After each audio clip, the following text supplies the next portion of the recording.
And his younger brother Cha Jun-woo was lucky enough to be chosen, but now he held his brother's photograph in a daze, the one who went missing 5 years ago to become an awakened. What his brother left behind were only relics hinting at how to awaken. Moreover, outside the current world, his brother had discovered another dimension, where there are dwarves, attribute identification systems, and special abilities. Yeon-woo remembered the memories of his brother smiling unconsciously when he received the watch. The watch on his hand suddenly activated.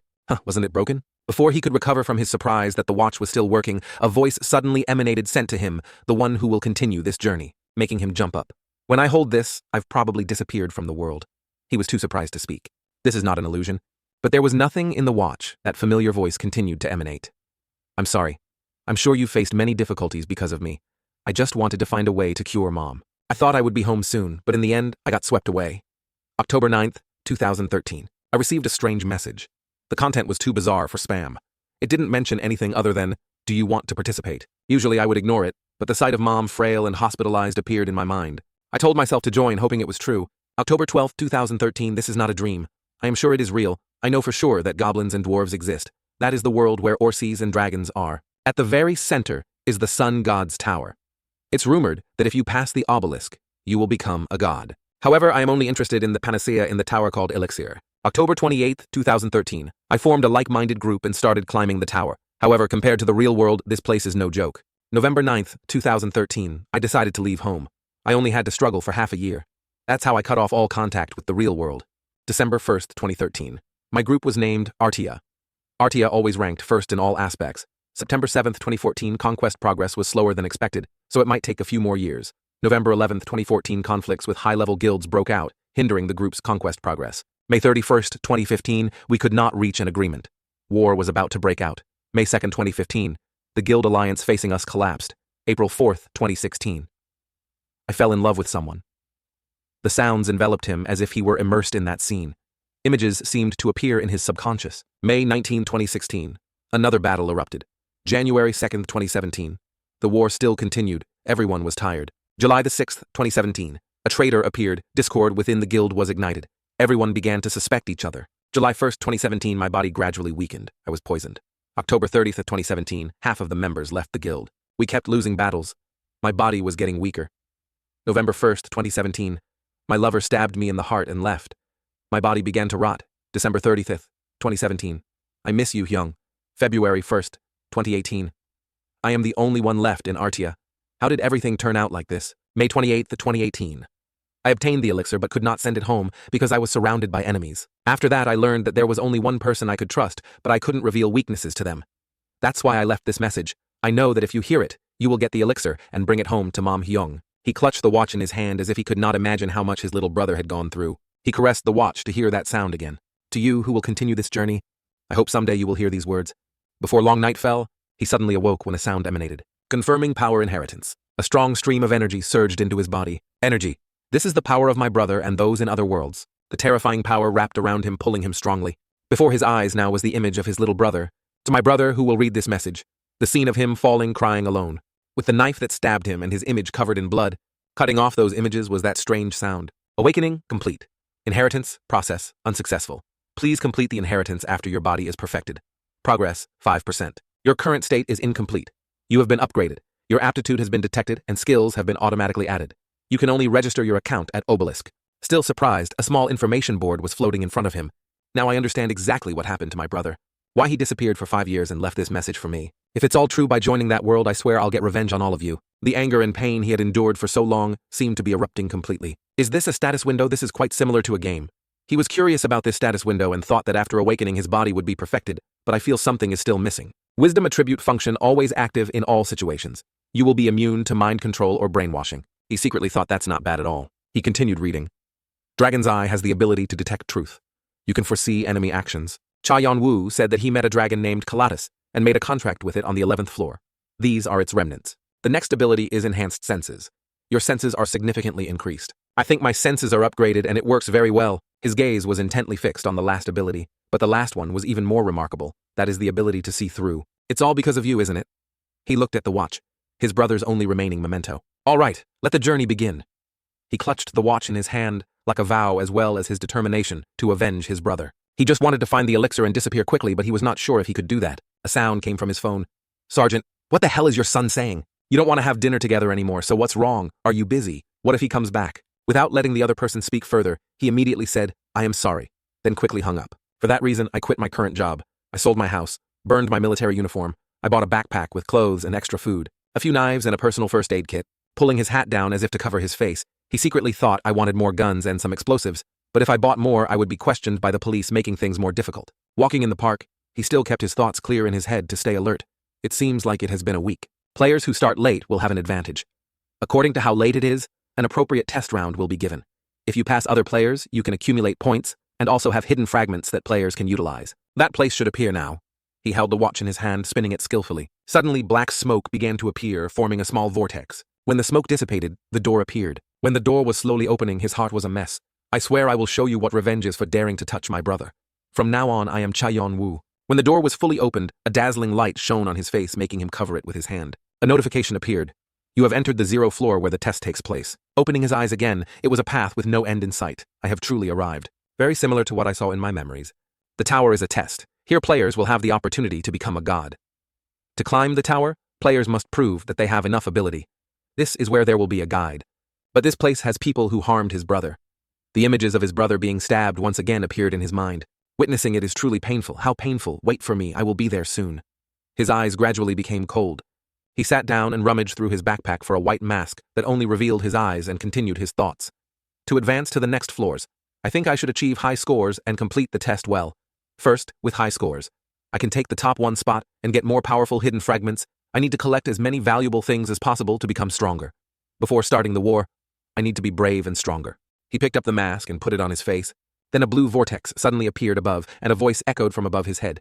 He put on an old man's laugh. We have a guest here.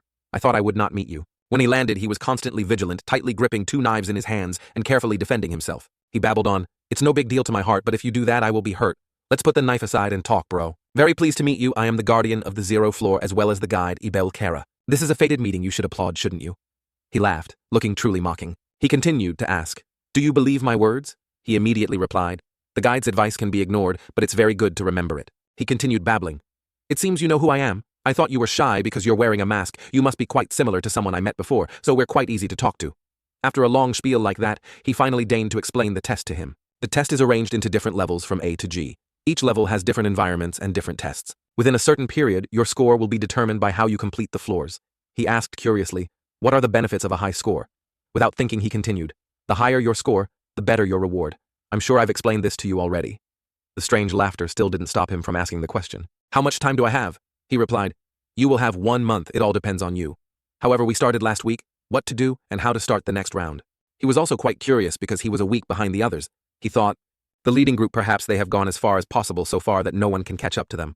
I am really looking forward to this. This time, he looked at him with a rather serious expression and then continued to speak. If you want to complete the test, best you should form a group of 3 to 5 people. But if it's just you alone, you will get a higher score, won't you?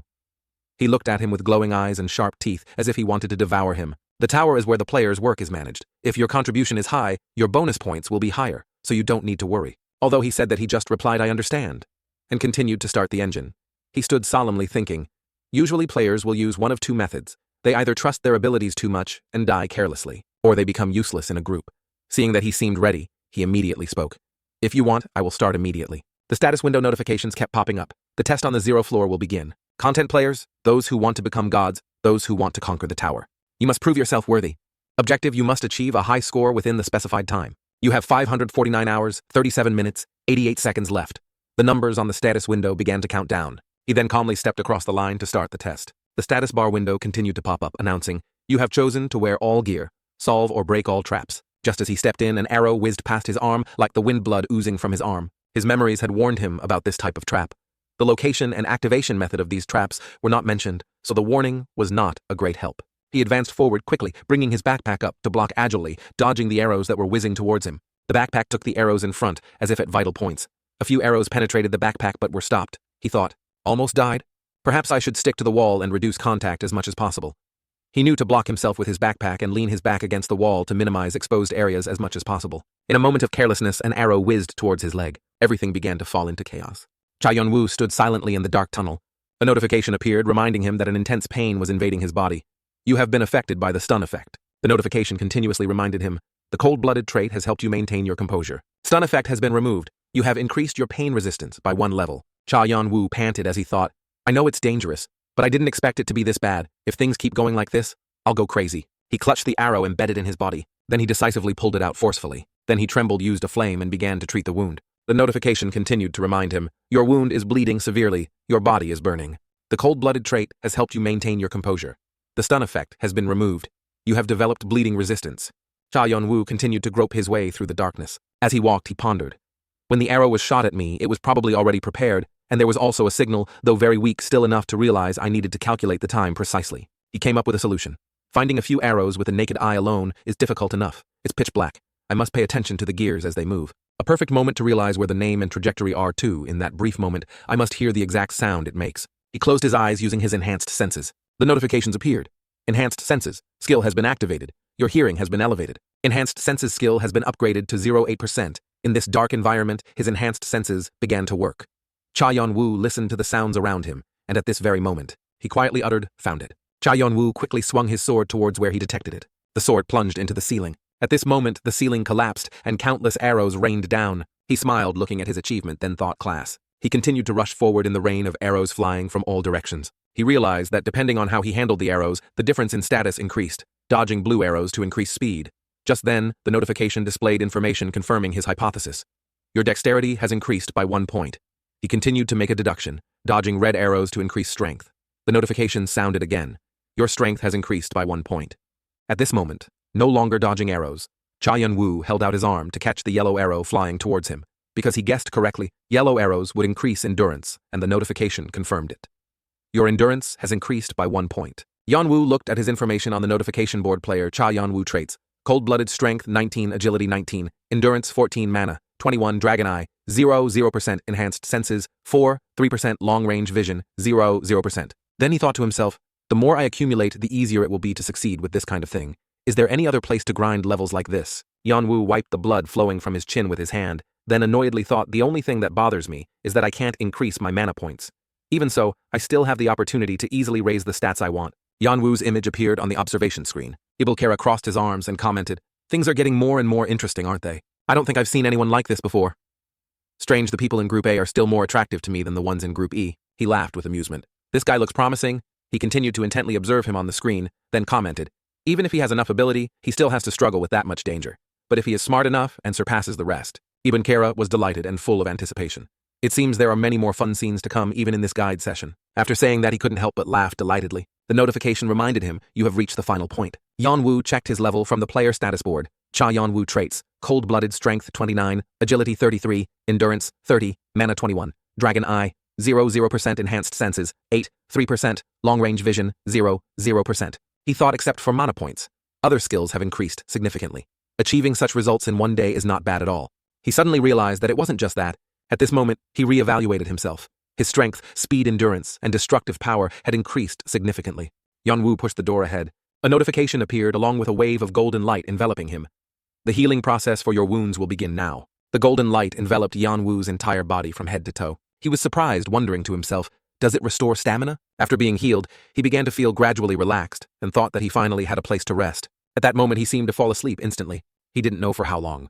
He vaguely opened his eyes. He wondered if he had fallen asleep. A blurred figure came into his sight. The person greeted him. Hello, making Yan-woo, who had just woken up, jump back a long distance. 1,000 questions appeared in his head.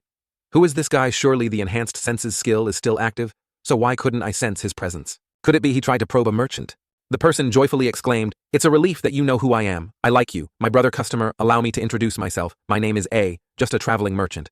Occasionally, merchants will appear at the end and provide players with what they need, of course not for free. He snapped his fingers. The merchant offers everything from common items like food, water, healing items, skill books, even valuable artifacts. He opened a list of abundant items and then offered, after coming this far, do you need anything, sir? I am a merchant of all things that exist in this world. If you need anything, just let me know. Yan-woo seriously scrolled through A's item list, which contained items like Medusa's poison S, golden goat horn, Tiamat's left eye S, all rare items in the world. He thought about his current situation, but then thought again, what do I have enough money to buy these things? He considered, I am not skilled enough to use them yet. I'll just focus on the essentials for now. Yan-woo quietly uttered to himself, I found it. When he found something on A's list, it was a return ticket. A return ticket. It has the function of allowing you to return anywhere you want. He asked, "How do I pay for these items?" A replied with status points, "Sir, just pay enough. We are all conscientious. We only sell at extremely reasonable prices." After hearing those words, Yanwu secretly cursed in his heart. 1 bottle of mineral water for 2 strength points. Did a dog bite your conscience? Yanwu seriously spoke up. "I have something to trade." A immediately smiled. "Yes, sir." But Yanwu's next words made A unable to smile any longer. "With all the status points I have accumulated from floor A," he dropped a shocking statement to exchange for a ticket that could reset floor A. A wondered, "So you want to buy a return ticket?" Yanwu confirmed. "Yes." A was a little surprised and said, "I do have that, but I've never seen anyone interested in it before." Usually, after surviving floor, A players would ask for things that could make the next part easier for them, and not something that would make them go through floor A once again. Before those words, Yanwu did not explain in detail, but only said, "I still have some important things to do, so I need to go back there." Adjudged what an interesting person he uttered. "If you say so then." The method of using the ticket is very simple. Tear the ticket at any point you want. You will be teleported back to the starting position. I said goodbye, I have to go now. I hope we meet again. Having said that, he disappeared like a wisp of smoke. A notification board immediately appeared. All your stats on floor A have been lost. After that notification, he immediately felt a change in his body. I felt my strength disappearing. Another notification appeared. You have successfully purchased X10 return tickets. A stack of tickets fell into his hand. He quickly tore one ticket. A dazzling light shone from the crack of the ticket. The light became increasingly blinding, as if it wanted to envelop the entire space. Then it suddenly extinguished. Everything plunged into endless darkness. At this moment, a notification appeared. This is the 0 floor, the beginning of the game. The familiar dark basement scene Yanwu had returned. A notification reminded him, this is the tutorial floor, it will begin now. Yanwu was determined, now I need to increase my stats as much as possible. Thinking that he rushed forward regardless. Based on his experience from the previous playthrough, he was familiar with overcoming arrows and obstacles. He wondered, is this the end point of floor A? There is an empty space after overcoming the challenges Yanwu took the time to analyze. I need to refine my senses through this iteration of floor A. My attribute points seem to have increased quite a lot. Dragon's Eye. A skill that allows the player to borrow the eye of the ancient dragon Calatus, to a certain extent, to look into the truth. He recalled when I first activated it, I was shocked by what happened before my eyes. In the vision that Dragon's Eye grants, everything loses its color. The world consists only of black lines on a white background. It looks like a sketch on a white canvas. He wondered, can these eyes see through the outer layer and see everything inside, including people? Is this the Gion phenomenon that my brother mentioned? At this moment, a notification popped up. You have reached the final point. He looked at the notification board and thought, what an astonishing progress, considering that I lost over 34 hours in the first challenge. He checked his stats board. Strength 51, endurance 55, agility 56, mana 21, dragon eye 2, 1% enhanced senses 15, 1% farsight 0%. He assessed the stats have increased quite a lot. Now I can confidently fight against most players, although I still find it difficult to catch up with those ahead. Thinking for a moment, he then urged himself, if I had started with those ahead, I would be in Section E by now. If I stay in Section A like this, I will never catch up to them. I should speed up to get a high rank. A notification reminded him, you have entered the boss room. He decided I need to clear floor A and go to floor B immediately. He ended his thoughts. Yanwu rushed forward like a gust of wind. A wave of attacks came. He agilely blocked and dodged continuously. Facing the overwhelming attacks, he immediately thought faster than initially expected. A notification immediately appeared, strength increased by 1 point. He struck more decisively and urged himself, I can't afford to slow down here. But before Yanwu could continue his actions, the space suddenly shook violently. Cracks began to appear under his feet. The floor quickly split in two. Below were thousands of sharp spikes pointing straight up to the sky. Yanwu assessed the situation. If I fall down, I will die instantly. He decisively turned around. I can't die here. He used his flexibility and innate explosive power. He jumped over and landed on the opposite floor, narrowly escaping danger. A notification sounded just in time. Agility increased by 1 point. At the same time, there was movement on the ceiling. Yanwu calmly looked up. A fire exploded as if it wanted to devour everything. He quickly raised his hand to block, then swung his knife to counterattack. A notification appeared. Thanks to the cold-blooded trait, you have fire resistance. Enhanced senses skill increased to 15.6%. Yanwu did not continue to confront it, but ran forward like the wind, leaving the fire behind as if it were chasing him. But hidden within that fire was a black shadow that was also relentlessly chasing behind him. Notifications continuously appeared. Agility has increased by 1 point.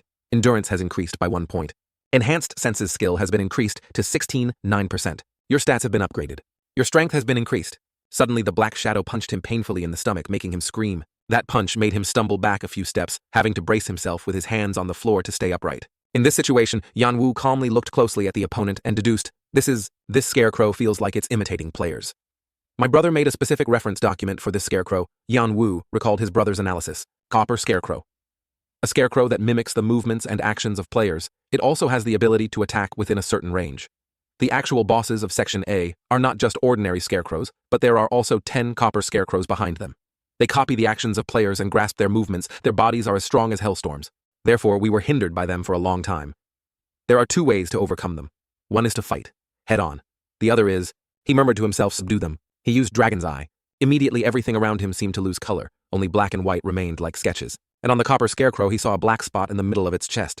He wondered, is that its weakness? In just the blink of an eye, he rushed forward to attack that black spot. A player in the dark corner shouted, "This copper scarecrow operates based on sensors. You have to find the sensor and destroy it." Yanwu was a little surprised by that sudden shout. He recalled, perhaps, this is the person I saw earlier when my senses were enhanced. But he didn't stop. He thought to himself, I know these scarecrows move according to their sensors. While thinking, his hand did not stop for a second, plunging into the middle of the scarecrow's chest. It immediately exploded. The player behind him exclaimed in surprise. UTF Yule couldn't help but ask, almost scolding, "Are you hacking the game?" Yule stood frozen when he saw Yanwu defeat the copper scarecrow in the blink of an eye. Yanwu turned to look directly at him, making Yule feel a little uneasy. He questioned, "I can recognize that the copper scarecrow operates by its sensors if I use my enhanced senses, but this is a normal person. How could the kid figure out how it works?" Yanwu approached Yule quietly, asking in his head, how did the kid know? Yule saw Yanwu getting closer and closer, making him extremely scared. He thought, what a terrifying power. But outwardly, he still said stubbornly, "What are you going to do to me?" Yanwu asked. "Back, what am I going to do to you?" Yule screamed in fear. "You're getting close to me. Are you going to kill me?" He reassured him, "Don't worry, I won't hurt you." "How did you know?" Yule went from being scared to confused. Know what? He explained, actually the copper scarecrow operated through a sensor. "I am asking how you know this." Yule hesitated, that is. "I can read the mana flow inside the copper scarecrow when it operates."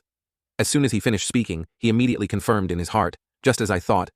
The kid can see magic, proving that he has an extremely high connection to it. Even the stats of magic users." He continued to ask, "How can you see and control magic? So can you tell me?" He thought to himself, "If I can learn it, it will be very useful for me to handle mana." The kid exclaimed in surprise, "What?" When he heard that offer, he immediately added, "Of course I won't ask you to tell me for free." He began to persuade him, "I see you've been stuck here for quite a while, so I'll help you get out." "How does that sound? It's not bad for you, is it?" Yule's mouth fell open in surprise. Yanwu pretended to turn away. "It seems you don't want to." The kid hurriedly held Yanwu back. Wait a moment." At this moment, Yule asked a barrage of questions about what he had said. "Is it true? You really don't know how to handle magic?" "No way. Are you saying you did that without magic?" He just asked. "Back, what reason do I have to lie to you?" Yule pointed at the rubble of the copper scarecrow and shouted, "This is impossible. You clearly defeated all these scarecrows." Yule couldn't help but doubt a monster that he had tried so hard to defeat with his teammates, but still couldn't budge even an inch. That was the copper scarecrow that survived hundreds of skills and attacks without a scratch. He observed Yanwu, then evaluated in his head. With just a few attacks, he destroyed the copper scarecrow, and now says he doesn't know how to handle magic. Finally, he agreed, "All right, I'll teach you." He introduced himself. "I am Yule. You want me to help you learn how to handle magic, right?" Yanwu instructed. "All right, Yule. I'll go ahead and clear the way, so you should follow behind me. If you fall behind, I won't hesitate to leave you there." The kid replied. "Understood." He turned around and said, "And one more thing." His attitude made Yule afraid. He reminded him, "Use polite language when talking to me. I won't disappoint you just because you are a child." He saw through the kid's facade and then spoke. "I can clearly see from inside you, you may only be 10 years old, but perhaps you are not an ordinary person." He asked again, "You'd better listen to what I say." "Understood." Yule obediently replied, "Yes, sir." On their way, they continued to encounter copper scarecrows. Yanwu swung his hand and dealt a fiery punch to the copper scarecrow, and continued to deal with another copper scarecrow along the way. Without a moment's hesitation, he plunged directly into its vital point. Yule stood behind, wide-eyed, watching how Yanwu fluidly dealt with all the copper scarecrows. After resolving the obstacles, he spoke. "We're almost at floor B. You can tell me now, right?" The kid replied. "Oh yes," he explained to Yanwu. "I don't know about you, but ever since I was born, I could see mana." This time, it was his turn to be surprised. "What?" He wondered, "Is this related to your bloodline?" The kid confirmed similarly. Cases like this are very rare on Earth, but can usually be found in other worlds. Some individuals possess unique talents, or may even have supernatural powers related to genetics. Such people often have an excellent ancestor, and their abilities are passed down to subsequent generations. Then their descendants awaken their abilities throughout their lives, rise to prominence, and continue to pass on their abilities to their successors. Yule's case is probably similar. Yule told him, "The ability I inherited is something along the lines of an affinity for mana, allowing me to see, feel, and taste mana. That's how I discovered that the copper puppets had sensors attached to them." He secretly wondered, "Isn't this similar to my brother?" He recalled my brother's trait was psychology, allowing him to communicate with everything, which also means my brother could communicate with mana. His brother didn't have any genetic predisposition to sense mana, unlike others from Earth, who often struggled with it. Instead, he could even handle mana very smoothly, as if he had just regained something he had lost. The reason why his brother was chosen by the ancient dragon Kalatis was because of his trait, because he could communicate with everything he inherited, the abilities of the dragon race that ordinary people cannot grasp. He thought technically both of them could be classified as geniuses, But I am not. Yule spoke. You can think of mana as a river. Magic would be water extracted from the river into a reservoir. He was surprised. A reservoir. A notification appeared. You are the successful solo clearer of floor A. You have achieved an accomplishment that is not easily attained. Additional karma will be provided. You have obtained 500 karma. Notifications continued to appear. You have gained 300 karma. Your physical body and mana have been restored. You currently have 800 karma. Upon reading the notification, he thought luckily Yule and I were not recognized as a team. In the tower, the concept of karma is very important. Karma is a scoring system based on the player's achievements. The tower and the guardian provide rewards based on karma, and it is also used as currency among players and allowed to exchange other items with each other. Basically, it's something every player must try their best to collect as much as possible in the tower, he thought. But I, a newcomer who just cleared Section A of the tutorial floor, have gained this much karma. Other players would be shocked if they knew that. As he pushed the door, he thought again, it's still not enough. I need to accumulate as much as possible. A notification reminded him you have reached the 8th floor. When Yeon Woo entered the lobby, there were thousands of players there. Many people were resting. Some were lying exhausted. Some had damaged bodies full of wounds. Other players continuously assessed him. Who is that person? What's with his mask? Did he just clear Section A? What at a time like this? Yeon Woo turned and asked, what are you doing? Aren't you coming in? Khan trembled. I'm finally out. He looked at his hand in disbelief and repeated, I'm finally out of there. At this moment, Yule noticed a corner. There was a group of 4 people standing there. When that group saw Yule, they immediately changed their attitude.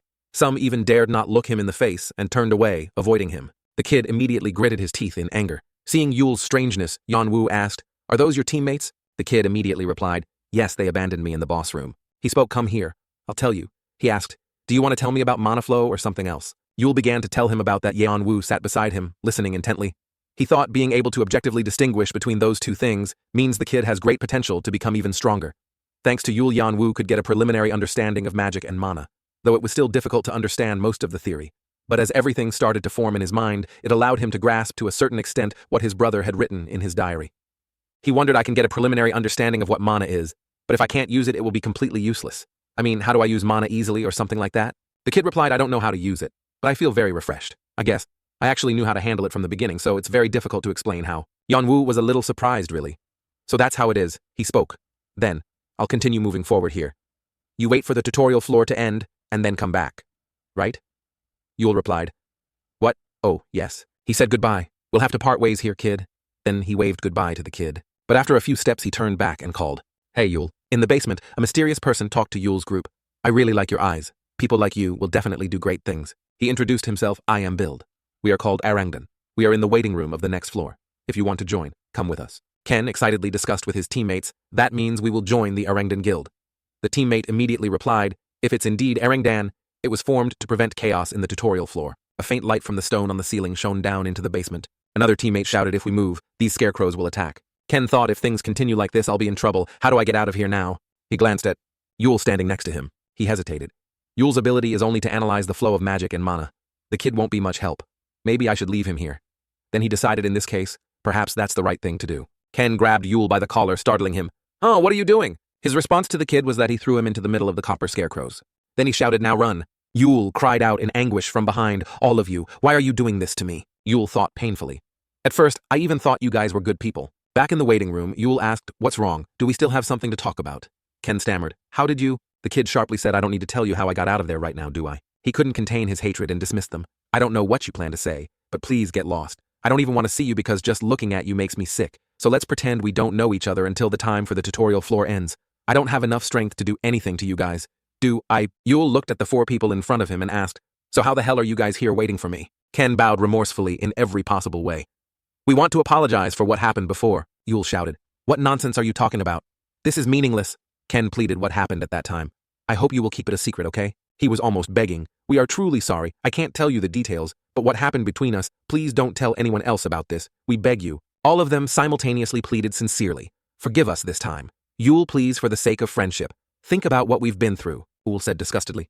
I don't know what the hell you guys are talking about, but get lost. I don't want to see your faces anymore. With that, Yule turned and walked away. Ken thought unwillingly, it can't be like this. If I let things happen like this, the opportunity might vanish into thin air. He couldn't suppress the malicious thoughts in his head. If it's me, I'll eliminate Yule here. Bill doesn't know the kid anyway. Ken turned to look at his teammate next to him. He seemed to have made a decision. Sorry, kid, but you'll probably have to die here. He assessed the current situation. This place has few people. No one is really paying attention to it, so if I kill him, no one will know. He intended to grab the sword at his side, then urged himself, if I don't kill him, I won't be able to join the Arangdan Guild. He decided to cover this up by saying the kid died in the boss room. As his hand was about to touch the sword, a voice from behind him rang out. They say there's a guild on the tutorial floor directly belonging to something called Arangdan, and that they tend to recruit new members from Arangdan, but they are very strict in recruiting.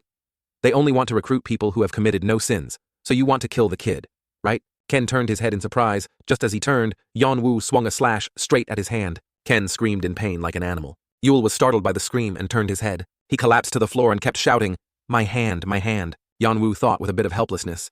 If it were someone else, I would have reached floor B a long time ago, but with this kid, I just can't ignore it. He closed his eyes. For a moment, I saw the image of my brother appearing in Yul. The kid was also harmed by his own teammates. Ken's other teammates clutched their weapons in their hands defensively and wondered, when did he get there? I clearly looked around, so why? They assessed him. This person is very strong. Yeonwoo spoke. If you guys like harming others so much, you should also be mentally prepared. Ken gnashed his teeth. My hand, you dog, how dare you do that? I will kill you. He used his uninjured arm to swing his sword and attack Yeonwoo, but he agilely dodged the attack, then tightly gripped the hand that was attacking him, then twisted his arm back like twisting a rope and calmly said, "Is that so?" He said, "If you want, I'll make you unable to use your hand anymore." One of them wondered, "Why are you doing this? You have no grudge against him. Why are you hitting us?" He asked back, "What have you guys done that you're asking me now?" The guy hesitated. "This matter." He ordered, "Put your weapons down." He gripped Ken's hand tightly, threatening, "I don't want to repeat myself again." He screamed in pain, "Put them down. Do it, throw them down. Please." The remaining three simultaneously dropped their weapons. He said, "We've done it, release Ken." Yeonwoo scoffed, "Idiots." He kicked Ken straight down onto the ground while still holding Ken's hand tightly. He shrieked as if his guts were tearing, then lay motionless on the ground. The accomplice yelled, "That's different from what you promised." His reply was a powerful punch to the face. He was thrown several meters away. The two remaining guys gritted their teeth looking at Yeonwoo. Both charged simultaneously. Yeonwoo's hands gripped two knives. He lunged forward quickly. The other two also raised their weapons, actively advancing to engage. Yeonwoo changed his stance, raising one hand to guard in front. Then as he passed between the two, he swung his hand, slicing a few lines, leaving only afterimages. By the time he stopped, the knife in front of him was covered in blood. The two people behind him screamed in pain and despair. "Not my leg." Yeonwoo turned his face and glanced at them. He instantly threw two punches to the faces of the two in their shock. This punch made them roll their eyes back, foam at the mouth, and pass out on the spot. Yul, standing by watching the scene, also had his mouth agape in surprise, unable to say a word. He stood frozen, looking at the imposing figure of the masked person who wanted to hide his identity in front of him, his heart a mess. I knew he was very strong, but he truly surpassed my expectations. Yeonwoo, on the other side, glanced over and approached, reminding him, "You're drooling, kid." Yul started quickly, wiping his mouth with his hand. He couldn't help but add a few more sentences. "Take care of yourself and watch out for others from now on." After giving friendly advice, Yeonwoo turned and left. The kid stood frozen in surprise behind him, only hesitantly speaking to stop him. A moment later, "Wait, thank you, big brother." Yul cupped his hands around his mouth like a megaphone and shouted, "One day, I'll be like you." Yeonwoo paused slightly at that, turning his body a little. He gently said, "Try visiting Precia Flower Garden." The kid looked at Yeonwoo in astonishment, wondering, He coldly replied, "It will be quite helpful for you." After saying that, Yeonwoo ignored Yul, who was stunned on the other side, and turned to leave. This time he was really leaving. The kid clenched his hands, muttering a few words in his mouth. Precia Garden, right? Yul's eyes darkened slightly, his lips pressed tightly, as if he had made a very important decision in his life. In a corner, no one paid attention to Ken was sitting against the wall, resting his eyes for a moment, when he suddenly noticed something in the distance. He immediately smirked and let out a happy, "Ooh." His gaze was intently fixed forward, carrying a hint of judgment. Khan softly mumbled, "That's truly beyond imagination." Then he lightly nudged Doyle, who was lying asleep on the ground, with his foot, and called him awake. Hey, don't sleep anymore." Doyle sat up groggily, letting out a big yawn. He rubbed his eyes to wake up before starting to grumble. "You don't even let me sleep, what's wrong?" Khan squatted down nonchalantly, asking, "Did you see that?" The kid asked back vaguely. "See what?" He clicked his tongue slightly and replied with delight, "The guys who were bragging about getting into a rangan, they just got beaten to a pulp." Doyle sat up straight, raising his arms to stretch and wake up, while taking the opportunity to gossip. "Those guys are always bragging everywhere that they're being helped by the Orangdan Guild. What happened to them? They were beaten by a single person." Khan immediately revealed what he had just seen. Hearing that, the kid jumped and let out a surprised, then immediately asked again, "All by a single person?" He offered his speculation. "Yes, I think he came from floor A alone. I think he also cleared the floor by himself." Doyle was utterly astonished. Is that all true? Is he really that strong?" So the two of them sat in the corner, whispering their own calculations. "Is it okay to make him a member of our team?" Khan quickly said, "Playing solo means he doesn't belong to any team yet. I don't think there will be anyone else like this. So I want to invite him to join our team." He sat closer and tried to persuade the kid, "If we can invite him, our team's strength will increase greatly." Doyle rested his chin and thought, That's right. If we can't invite him, then we'll have to fight each other later." Khan stood up, a smile of interest on his lips. "If that's the case, we just need to test him one more time. Should we follow him?" Yul responded in confusion. "Brother, that's a bad habit. he nonchalantly asked again. So you're not planning to follow? The kid looked up, trying to persuade him, brother. Should we really think a little more? Khan just gave Yule a look, then repeated the previous question and waited. Are you really not going? The kid quickly stood up and said, who says I'm not going? Don't you know I like this the most? Doyle also now had a smile that clearly showed a hint of interest. In another area, Yanwu stood before 4 different colored doors. In front of him, the tutorial board appeared. The challenge for Floor B is about to begin. Floor B has a total of 4 doors. Choose one door and clear the path. He silently calculated in his mind, each door is designed to guide the player to a different room with a preset difficulty. The further to the right, the more difficult it will be. My brother took the second easiest door. Remembering this, Yanwu felt a little sad. But after a long time, when he had somewhat stabilized in the tower and knew about the secrets of the tutorial floor, he regretted the choice he had made on Floor B. The rewards vary, depending on the color of the door chosen on Floor B. My future strength depends on my choice of doors this time. Perhaps I should choose the black door. Thinking that, he walked towards the pitch black door. In his heart, he silently repeated this time's goal. I must lay my hands on the vampire sword Batori here. Vampire knife. Then Yanwu quickly opened the door in front of him and stepped inside. A notification immediately followed. You have entered the black path. Safely swim across the pond and proceed to the opposite side. The requirements for this challenge quickly appeared. He looked at the still water with the note. The pond was created from the immense Mimir's water, accidentally spilled during transportation. No normal life form can live in this pond. Yanwu then used his foot to kick up a small stone under his feet, then kicked it straight into the pond. The stone dissolved bit by bit, startling him. It broke. Yanwu fell into contemplation. If I try to swim across without knowing the depth and width of the pond, I will die immediately. I don't even know what's inside. His mind calculated extremely quickly. His eyes behind the mask also became bright, muttering non-stop in his head. It must be somewhere. When Khan probed the wall, he saw several intertwined squiggly lines. He did not hesitate to touch it with his hand. The wall suddenly lowered, revealing another hidden path. Looking at the stairs in front of him, Yanwu became visibly happy. This is the way. The system also timely notified. You have entered the dungeon. You have found the hidden fragment. The room of ice and fire. You have gained 300 karma. Ignoring those notifications, he followed the stairs down, then stopped at a certain spot and softly uttered in his head, found it. Yanwu stared at the wall in front of him, covered in white moss, a type of moss carrying the essence of the moon. If eaten, it will cause illness, and its taste is not very good either. He fell into his own train of thought again. Only then did I discover that despite being as difficult as the black path, it also has many different solutions. One of the solutions is white moss. White moss is a type of moss that carries the essence of the moon. It is not suitable for the human body. Therefore, even if eaten, the body cannot absorb the energy, leading to various diseases. Therefore, players who somehow find their way into the dungeon often avoid white moss. However, I learned about it after hearing it from my family's close friend, Yandan. White moss is a type of material and has a rather unique way of consumption. My brother discovered that to be able to use and eat them, we need many other ingredients. Creatures like insects and animals consider white moss their main food source to develop their bodies. Insects and animals eat white moss. Their stomachs evolve and emit artificial heat to absorb the essence of the moon, and the heat emitted from the heart contains the property of fire. On the other hand, the property of white moss is water. If both the heart and the moss are harmonized at the same time, Yanwu looked around and thought the two attributes will combine and become an elixir that strengthens bones and muscles. From here on, it's quite dark inside. Both sides of the walls are mostly covered in white moss. While he was concentrating on that side, several large centipedes appeared behind him. Wherever Yanwu appeared, they were also everywhere. But he hadn't noticed this yet and was still observing everything.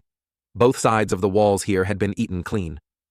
At this moment, Yanwu suddenly realized there must be some monster living around here. He raised his head silently, shouting in his head. A giant centipede, quick as lightning. Yanwu pulled out his knife and swung it down decisively. Looking at the giant insect in front of him, Yanwu's mind quickly calculated, I need to deal with this centipede to upgrade my basic stats. Yanwu looked at the centipede crawling quickly in front of him. A descriptive label appeared.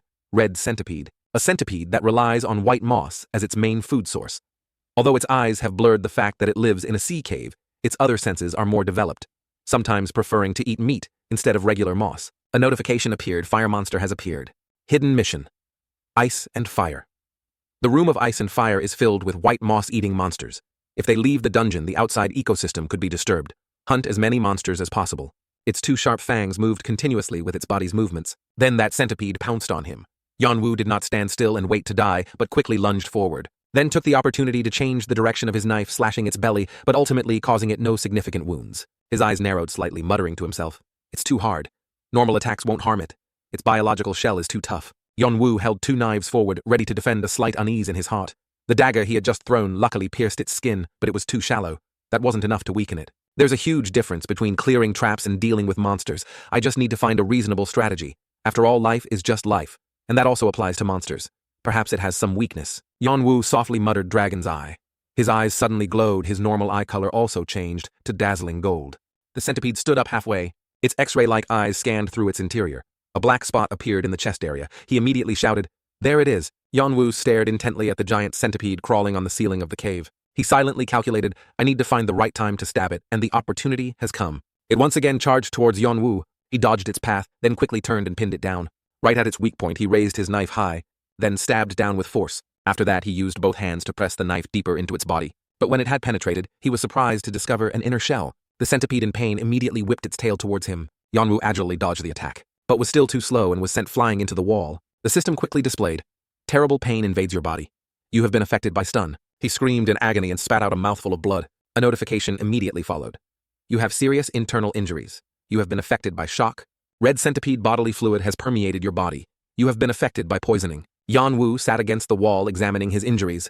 4 ribs, 2 vertebrae broken, a ruptured vein in his left thigh, a torn tendon in his right ankle. He closed his eyes trying to suppress the pain. The system quickly announced, "The cold-blooded trait has helped you maintain composure. The stun status effect has been removed. You have developed pain resistance. The shock status effect has been removed. You have developed impact resistance. The poisoning status effect has been removed. You have developed poison resistance." Yanwu gripped his knife and raised his hand to activate the skill mechanism physical resistance created. "You have shown great composure of mind in all situations. You have attained profound enlightenment regarding perseverance and an indomitable will." The giant centipede opened its mouth wide and charged. He stood still waiting. When the notification sounded, "The skill fighting will has been created," the centipede had also arrived. Yanwu gripped his knife tightly and plunged it straight into its mouth. His hands trembled slightly. Seconds later, he used all his strength to tear open the outer shell. Yanwu's mind quickly calculated there's only one weak point above it where the hard shell currently is. He raised his knife once again, stabbing into a soft spot, causing blue syrup to spray out. Yanwu deduced this is its belly. He pulled down and syrup sprayed out forcefully. Suddenly, Yanwu paused for a moment, and the syrup immediately splattered all over his face. Yanwu poked a little harder, making it scream in agony. A while later, on the dark ground, he lay exhausted beside a large red centipede carcass. Yanwu looked at his hands stained with blue syrup, utterly disheartened. Then he cast his eyes to look directly into the centipede's eyes. At first it twitched a little, then its eyes gradually darkened, and then completely went out. A notification quickly appeared. "You have successfully killed the red centipede. You have killed an enemy that would normally be impossible for you." Yanwu flipped over, pulled off his mask, and gasped for breath. On the ground was a scattered pile of white moss. He reached out and grabbed a handful of moss, quickly shoved it into his mouth, quickly chewed and swallowed it down. Then he turned towards the red centipede carcass on the ground. Using a knife, he dug out the centipede's blue heart. Then, without hesitation, he opened his mouth wide and swallowed the disgusting thing down his throat. Back in the waiting room, Bin frowned, growling, "What the hell happened here?" The 2 aggressive guys after being beaten were now dazed with bruised faces, kneeling on the floor, not saying a word. He stared blankly at them, frowning uncomfortably. What really happened here? Were they beaten like this by someone? Could that bastard be challenging us? Annoying. He must have known they were under Arangdan's protection, but he didn't care about that, which means he's looking down on us. Thinking that, Bin turned and asked the person behind him, who was a young man wearing a white mask.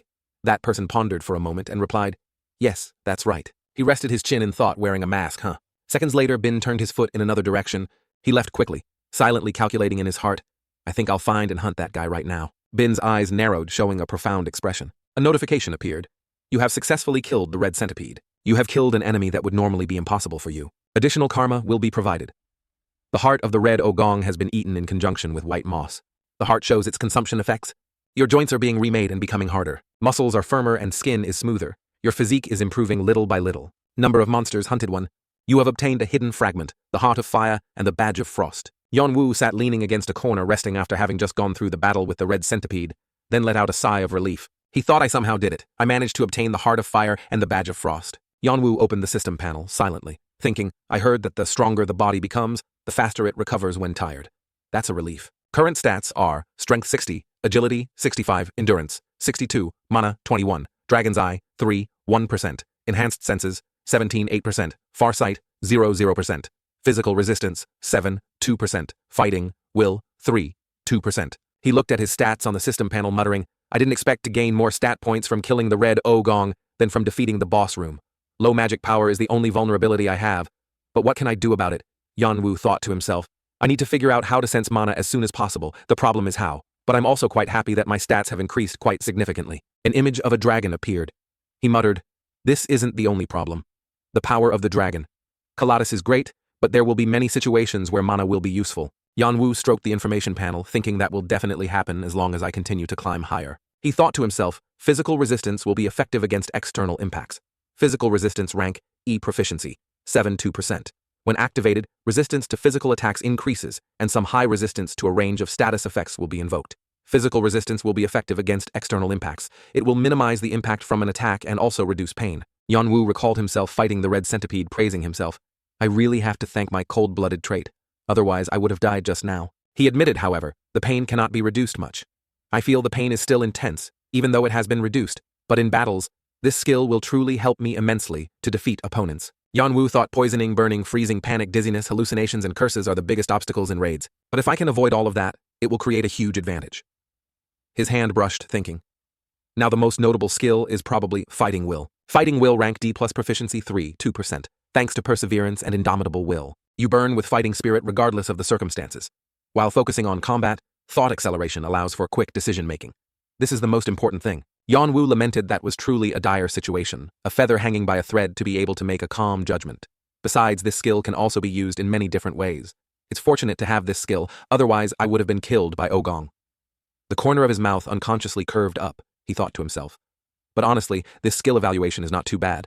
It's hard to get a skill ranked above D in the tutorial floor. After checking, Yanwu put on his mask and continued his journey. Immediately after, sonic creatures suddenly appeared, but he easily dealt with all of them. The system panel displayed a notification. You have successfully killed 5 sonic bats. Number of monsters annihilated 147. The corpses of the fallen bats were scattered all over the ground under Yanwu's feet. He picked up a sonic bat, plucked something from it, and lamented, I'm starting to get used to it. Yanwu said these are the teeth and claws of bats. He took a jar of mixture from his person, muttering, this is a mixture of white moss and Ogong's poisonous blood. I used the correct ratio when preparing it, Yanwu said, if poured onto the teeth and claws of sonic bats. When the mixture was just poured onto the pile of sonic bat teeth and claws, they reacted strongly. After completing it, he explained, I obtained powder with fire essence. It's very explosive when it comes into contact with fire. Yanwu put the powder into a pouch to carry it. He tied them to his belt.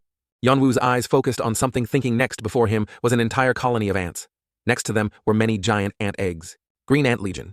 The size of an ant ranged from 30 cm to 1 nematter. Hundreds of ants formed a society around the queen ant. Worker ants were tending to the eggs that the queen ant laid. Yanwu silently observed for a moment, thinking due to the nature of ant society, all ants, including worker ants, are willing to sacrifice their lives to protect their habitat, if attacked, engaging in battle with all of them at once. Please no. His gaze shifted elsewhere, thinking the room outside this tunnel is where the vampire Dagger Bathory resides. The vampire lord is one of the long-extinct lords. Legend has it that the countess was the one who brought death and destruction. She could drain the life force of others to strengthen herself, and if allowed to continue, she could also steal their skills. He had heard that there were still quite a few players and clans grinding their teeth in frustration whenever they recalled the damage they suffered from her. The fewer artifacts, the better the quality. Artifacts with 3 digits in the 300 range are some of the best. Bathory Dagger Artifact number 352. Moreover, this is a very unique product. The rarest artifact in the entire tower and tutorial floor. I cannot miss this. Yanwu was determined not to lose it. He held the newly made explosive pouches in both hands, saying, even when the path seems blocked, there is always a way. Immediately after, Yanwu mustered all his courage and charged into the Green Ant Legion. 2 worker ants spotted him, but they still didn't understand what was happening. Then he immediately threw the explosive pouches towards them. When the explosive pouches had fallen all over the ground, the worker ants still didn't realize the danger. Yanwu had a lighter on him. He used all his strength to throw it hard towards the explosives. A terrifying explosion occurred, blowing away the worker ants. The system announced successfully blew up the ant dungeon. 217 Green Ant Legion members were blown up. 89 green ants among them were burned. Additional karma will be provided. Yanwu took out a dagger, charged forward, slashing the remaining green ants. Each one was handled very quickly by Yanwu. He stood looking around and realized that almost all of them were dead. Only young ants or unhatched eggs remained. Yanwu rubbed his neck, looking tired, saying, but there are still many living worker ants. He looked at the crawling ants, muttering, I'll sweep away these ants after I get the vampire dagger. Yanwu braced himself. Right now, I need to focus on this. Suddenly his eyes noticed something. The ground beneath Yanwu rose. In front of him was a giant ant. One of its wings was burned. It had lost a leg on its side. Yanwu gripped his dagger tightly, ready for battle. Its gaze at him was indescribable. It roared. Information appeared. Boss monster Green Ant Queen has appeared. Immediately after, the Green Ant Queen charged to attack. With his agility, Yanwu easily dodged the attack. He thought there must be a door inside this ant nest. And after a while of observation, Yanwu discovered something. He shouted, there it is, upon seeing the door. Yanwu took 3 darts from his person. Immediately after, he threw them powerfully towards the ant queen. One of the 3 darts hit its eye. He seized the opportunity, rushed forward with his knife. Yanwu slashed powerfully at the ant queen's body. His slash severed one of its legs, causing it to lose balance and fall. After the ant queen collapsed, the other ants ran to its side. At this point, Yanwu could calmly go and open the door without being blocked by any ants. When he opened the door, something glowing hit Yanwu's eyes directly. The system announced you have entered the Vampire Lord's temple. He looked at the sword on the statue, muttering, Bathory the Vampire Lord, that's it. The Vampire Lord's most highly rated weapon. Vampire Dagger, Bathory, Vampire Dagger, Artifact, 352. Weapon classification, one-handed. Unique rating. The Vampire Lord's most highly rated weapon. It has the ability to drain the opponent's blood. The soul of the previous owner resides within the sword, so the dagger will choose its wielder. If the wielder is not approved by the dagger, it will continuously try to seize their mind. Bloodmark. If the target is hit by a critical strike, the target will bleed. Targets under the effect of bleeding will receive a certain percentage of damage over time. Vampire Lord's power skill locked, sealed. Behind his mask, Yanwu smiled, thinking, I finally got what I needed most. It will help me greatly in closing the gap between myself and other players. He approached and looked it over, and that was enough to see the terrifying power of the dagger. Immediately after the enemy is under the bleeding status, the dagger can increase damage higher than average. However, the power of this knife is being suppressed. Its true value is a big question mark for me. The Vampire Lord's statue looked truly terrifying. Yanwu slightly bowed respectfully. After that, he used his hand to pull the dagger out of the statue. Suddenly, black aura appeared around the arm holding the dagger, surprising him. Yanwu's face showed pain as he recalled the saying, the dagger will choose its wielder. If the player is not chosen by it, their body will be destroyed. He held the dagger in his hand, questioning himself. However, are players who just joined the tutorial floor capable enough to prevent that threat? That's why some players who found the dagger suddenly passed away quickly. Yanwu placed his other hand on the table. If other players saw me do this, they would probably think I'm crazy. Suddenly, he raised the hand holding the dagger, then used force to stab it hard into his other hand. When the dagger had stabbed into his hand, the black aura also moved. Yanwu thought to himself, the vampire dagger. Bathory was originally a skill, but it caused extreme difficulty. Immediately after black bubbles flew out from the wound, he thought the Vampire Lord was so greedy that she didn't want to pass on her most precious weapon to others, even after she died. Therefore, she sealed the dagger's true form and abilities and left it in the world. The system announced, the seal has been removed. Yanwu knew how to break the seal. Finally, the seal was completely removed. Something appeared on his arm. The original notification panel appeared, Vampire Dagger Bathory, Artifact 66, Proficiency, 000%, True Form, the Vampire Lord's most highly rated weapon. It can drain life energy from opponents and devour their souls. He held out his arm, feeling an astonishing power. Yanwu wondered, is it like Darius? The notification panel, Bloodmark. If the target is hit by a critical strike, the target will bleed. Targets under the effect of bleeding will receive a certain percentage of damage over time. He rejoiced even high-ranking individuals would have to risk their lives to obtain this skill. A game-breaking skill, the Vampire Lord's power, consumes energy and reduces a portion of the target's attribute points. If proficiency reaches maximum, the target's skills can also be stolen. Yanwu chuckled to himself. The door slammed continuously. He stood inside laughing gleefully because he had just successfully obtained a game-breaking skill. Damn it, you're screwed. After coming out, Yanwu calmly dealt with each green ant. The ant queen watched her children die at his feet. It roared and attacked with all its might. Yanwu took a defensive stance, then jumped high over the ant queen's head. He sat on its back, raised his arm, now equipped with a new skill to practice. Yanwu drained the ant queen's energy. His eyes sharp, he whispered, devour. The notification panel, you have absorbed life energy. Proficiency of the vampire dagger. Bathory skill increased by 11%. The ant queen was now just a dried up corpse. The system announced, you have absorbed life energy. Your strength increased by 1 point. Your endurance increased by 2 points. You are continuously hacking the game. You have killed the boss monster. Green ant queen additional karma will be provided. You have obtained 300. When the ant queen was eliminated, the green ant army lost its fighting spirit. The ant tunnel will soon collapse. The collapse is underway. The scene shifts to another cave. Doyle wondered, was there a place like this before? I've never seen this place. At least he's not strong enough to enter a place like this. So are you sure he's here? Khan angrily. That's what I said. If you don't believe me, go back. The kid yawned. Who said? I don't believe you. Why are you so harsh? He put his arm around the kid's shoulder, grinning. Come on, don't be like that. We're brothers. Doyle's face was helpless. Kane became serious again, but perhaps he looked at the monster corpses scattered on the ground, lamenting. It seems someone has hunted a lot of monsters. Khan wondered, this is amazing.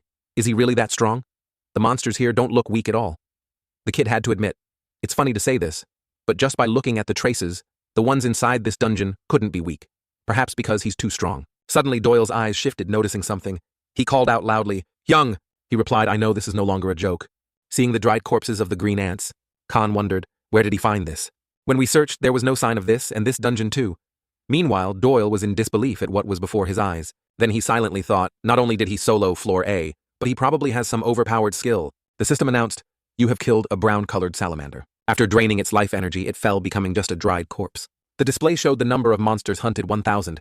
The maximum requirement for your quest has been met. Suddenly, Yanwu's entire body was surrounded by a blue aura. The display showed the Heart of Fire and Frost badge effects completed. Everything began to happen within your body. Your body is undergoing changes. He immediately opened the status window. Yanwu muttered, thanks to the energy of the monsters I drained through the vampire dagger battery. My stats have experienced an unparalleled surge. The display showed the traits cold-blooded enhanced physique, strength 81, agility 83, endurance 89, mana 21, skills, dragon's eye, 52%, enhanced senses 25.9%, far sight 0%, physical resistance 10, 2%, will to fight 7, 1%, vampire dagger 3, 2%. He exclaimed, my stats have increased significantly. Yanwu was surprised. Enhanced physique, huh? The information panel appeared. Trait, enhanced physique. You have consumed the heart containing the fire attribute and absorbed the essence of ice. The two elements fire and ice merge, granting excellent immunity and resistance. Fatigue does not accumulate easily. After reading, he thought enhanced physique makes the body resist fatigue, especially the self-healing ability, has given me an advantage, helping to reduce the likelihood of serious injury in critical situations. Yanwu's face darkened. However, there's another reason why I need this trait. The system announced, body improvement confirmed. You are strong enough. The awakening process is temporarily paused. Will resume. System loading 6%, 7% gradually increasing to 12%, 87, and reached current progress of 21.3%. Your current state will change from incomplete dragon body to immature dragon body. He secretly rejoiced, I did it. But it's just the beginning. I must continue to refine my body even further. The system appeared. Your ranking in the tutorial floor has been updated. Do you want to register your name on the leaderboard? Yanwu did not hesitate to press no. The system showed registration has been cancelled.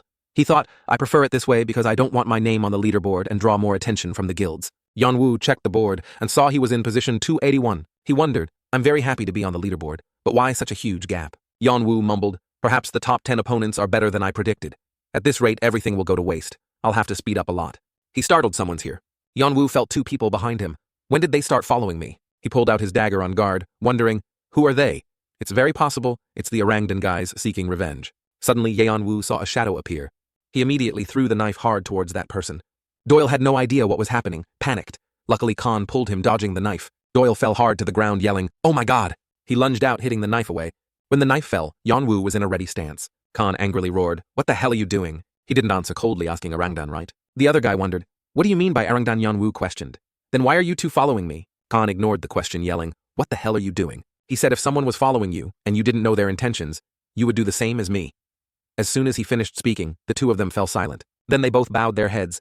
You're right about this. We sincerely apologize. Yanwu still looked at them coldly without replying. He began to lower his guard, saying, all right, explain yourselves. Hearing this, both were delighted. Khan excitedly suggested, please join our team. Doyle was helpless with his actions, while Yanwu looked with an expression of, what's wrong with this guy? He turned and scolded, don't do that anymore, aren't you ashamed? The other guy still didn't understand what he was ashamed of. On this side, he thought to himself, are these guys putting on a circus act, not caring at all? Yanwu turned and walked away. Khan called out, hey friend, where are you going? We haven't finished talking yet. He ran and grabbed his arm. He immediately spoke with annoyance. What do you have anything else to say? Khan said, you haven't given me an answer. I want you to join my team. Yanwu firmly said no. The other guy asked in surprise why. He explained, I don't know what you two are doing, and I don't see any benefit in cooperating with you two. Khan asked, wait, you don't know me, Yanwu. How the hell would I know? The other guy in surprise, what really? He was extremely annoyed. Who are you that I should know? Khan was bewildered. But how you really don't know me? I mean, that's me. How can you not recognize me? I'm like the brightest star in the tutorial floor. Doyle strongly nudged his belly, then tried hard to clear up the misunderstanding. I'm really sorry if we offended you. I hope you understand, but he's not a bad person. Don't worry. On this side, Yanwu had a huge vein throbbing on his forehead. The kid laughed awkwardly. We'll introduce ourselves. I'm Doyle, and the stupid one here is my brother Khan. He remembered the two names Doyle and Khan on the tutorial floor leaderboard at positions 11 and 3, respectively. Doyle was a little embarrassed. There's a bit of shame when I say that. Actually, it's all thanks to my brother pulling me up. Yanwu said, perhaps the story of you two following me to invite me to your team is true? The kid was surprised. Luckily, you believed. Then he used Dragon's Eye. Yanwu observed the two people's bodies, muttering, recently, I tried checking living creatures with Dragon's Eye. Negative things were all black, completely different from positive ones. He saw Khan and Doyle's colors seemed brighter. Perhaps what they were saying was true. Yanwu wondered. Then why are players like you two, who should be very busy completing the tutorial floor and collecting karma? He didn't understand why they bothered coming back to this section and asking a player like him to join their team. Doyle hesitated before answering the question. I want to confirm a few things with you. Yanwu confused what the kid asked. Do you belong to any team or clan? He answered no. Doyle explained, you can recruit someone from floor E. By the time players reach the later sections, they usually join other teams or clans. Yanwu asked again. So you two want to invite me? The kid replied, yes. I want to invite you to the team, so we can advance to Floor E. He thought it's hard to test players' skills in Section A. They probably found me during their search in Section B. Yeonwoo thought further. Perhaps they saw me during the fight. He asked, are you saying there's an item on Floor E that's very difficult to obtain even for those ranked 3rd and 11th and you need someone to help? Is this true? Doyle awkwardly replied, yes, I can't give you details. Although, Yeonwoo remembered. It seems they need Hargan's crown below the point where the 3 trees are entangled on Floor E. There's a lair where the leader of the flying lizards, Hargan, resides. He mumbled that's a hidden fragment that my brother and his team Ardia struggled to obtain. But most importantly, the item inside Hargan's lair, Hargan's crown, is an item of very little value to me. Yeonwoo recalled his brother's appearance, but it was also because of this so-called crown that his own brother was betrayed by those he trusted most. The law of the jungle prevailed in the tower. If someone turned their back on an enemy, they could be devoured. He thought to himself, if I have teammates, I will only choose 1 or 2 people. That's a number I think won't be a burden and will be easy to discard. The kid offered benefits. You won't be disappointed with the compensation. We can also adjust the conditions if you need anything else. Doyle asked. What do you think? I'm sure it's not a bad deal. Even for you. Yeonwoo thought to himself, it wouldn't hurt to help them a little, right? He accepted. All right, I'll help you guys, but on one condition. The kid asked what Yeonwoo stated the condition. Besides the item you need, I want all the other rewards. After hearing his condition, the two looked at each other and nodded in agreement. Doyle replied, all right, it's all yours. However, you have to show us what you've got. Khan laughed happily, reaching out to greet him. Anyway, it's good to meet you, so tell me your name, brother. Yeonwoo shook his hand, but in his head, he thought he seems friendly, but I can't tell him my real name. Instead, I should give them my code name, my second identity, when I was on the African battlefield. Yeonwoo gave his codename Kane. My name is Kane. The system displayed a notification. You have completed the black path of Floor B as a solo player. You have achieved a feat not easily attained. Additional karma will be provided. You have completed Floor C as a solo player. You have completed Floor D. A goblin lay on the ground, gasping for breath. Human too strong must. Yeonwoo finished it off with his dagger. After finishing, he calmly wiped the blood with a cloth. Khan stood behind him, thinking, what am I looking at? Is he the same person from Section B before? How can he develop so quickly? After eliminating all the goblins, he went and pushed the door open. The notification panel. You have completed Floor D as a solo player. All status effects will be removed. You have entered Floor E. He stretched and sighed. Indeed, the inside of Dungeon Section C was quite stifling. Doyle rubbed his eyes, saying, and I'm a little sad to leave. It was the perfect place for a nap. Meanwhile, Yeonwoo shielded his eyes from the blinding sunlight. He began to read the information. The tutorial floor can be classified into 2 areas, the inner area and the outer area. The inner area refers to the first areas from Section A to Section D, designed to help new players realize their skill level and train what they lack. The outer area refers to the later areas from Section E to Section G, testing the skills that players trained in the inner area and certifying their proficiency. A notification appeared. The challenge for Section E will now begin. Yeonwoo was astonished. Another piece of information appeared. You have been granted a token. He looked in hand. I had a blue token. The system panel displayed, many tokens are hidden throughout Section E. They can also be transferred or traded between players. Collect tokens to determine your qualifications. Khan looked at the token in hand. Yeonwoo complained, it annoys me every time I see that. He realized this meant it was possible to threaten or even kill others to take their tokens. The system provided information to obtain tokens. You can do assigned missions or you can steal from other players. Yeonwoo mumbled to find hidden tokens throughout Section E is a difficult task. Instead, hiding and ambushing other players then killing them to steal tokens will be much easier. He recalled my younger brother had a difficult time dealing with such a problem, but what made Athea different from other teams was that despite all temptations, they passed Section E just by collecting hidden tokens without any betrayal in the team. Suddenly Yeonwoo's gaze shifted attention. He thought to himself, Khan and Doyle just stared at their tokens, and they were not interested in taking it. It seems they had collected quite a few tokens before returning to the B floor, or they might have collected all 99 tokens. Yeonwoo turned to say, I have finished reading the message, so let's move. He said he was looking for a hidden piece in Section E, right? So let's finish it now. Then I still have to go find my tokens. Khan replied, yes. But there is quite a distance from here to there. It will take some time until we get there. Floor E boasts a large area and is much wider than the previous 4 sections combined. Thanks to this, each area has its own geographical characteristics in a different environment, forming a unique ecosystem. Black rocky mountains were arranged behind an arid desert along the east, and a river flowed through the prairie stretching to the west. Small hills extended to the south. A vast forest covered the northern area. And at the end of the forest was a muddy swamp, and each area also had many monsters. Small monsters like goblins and kobolds formed villages around the forest.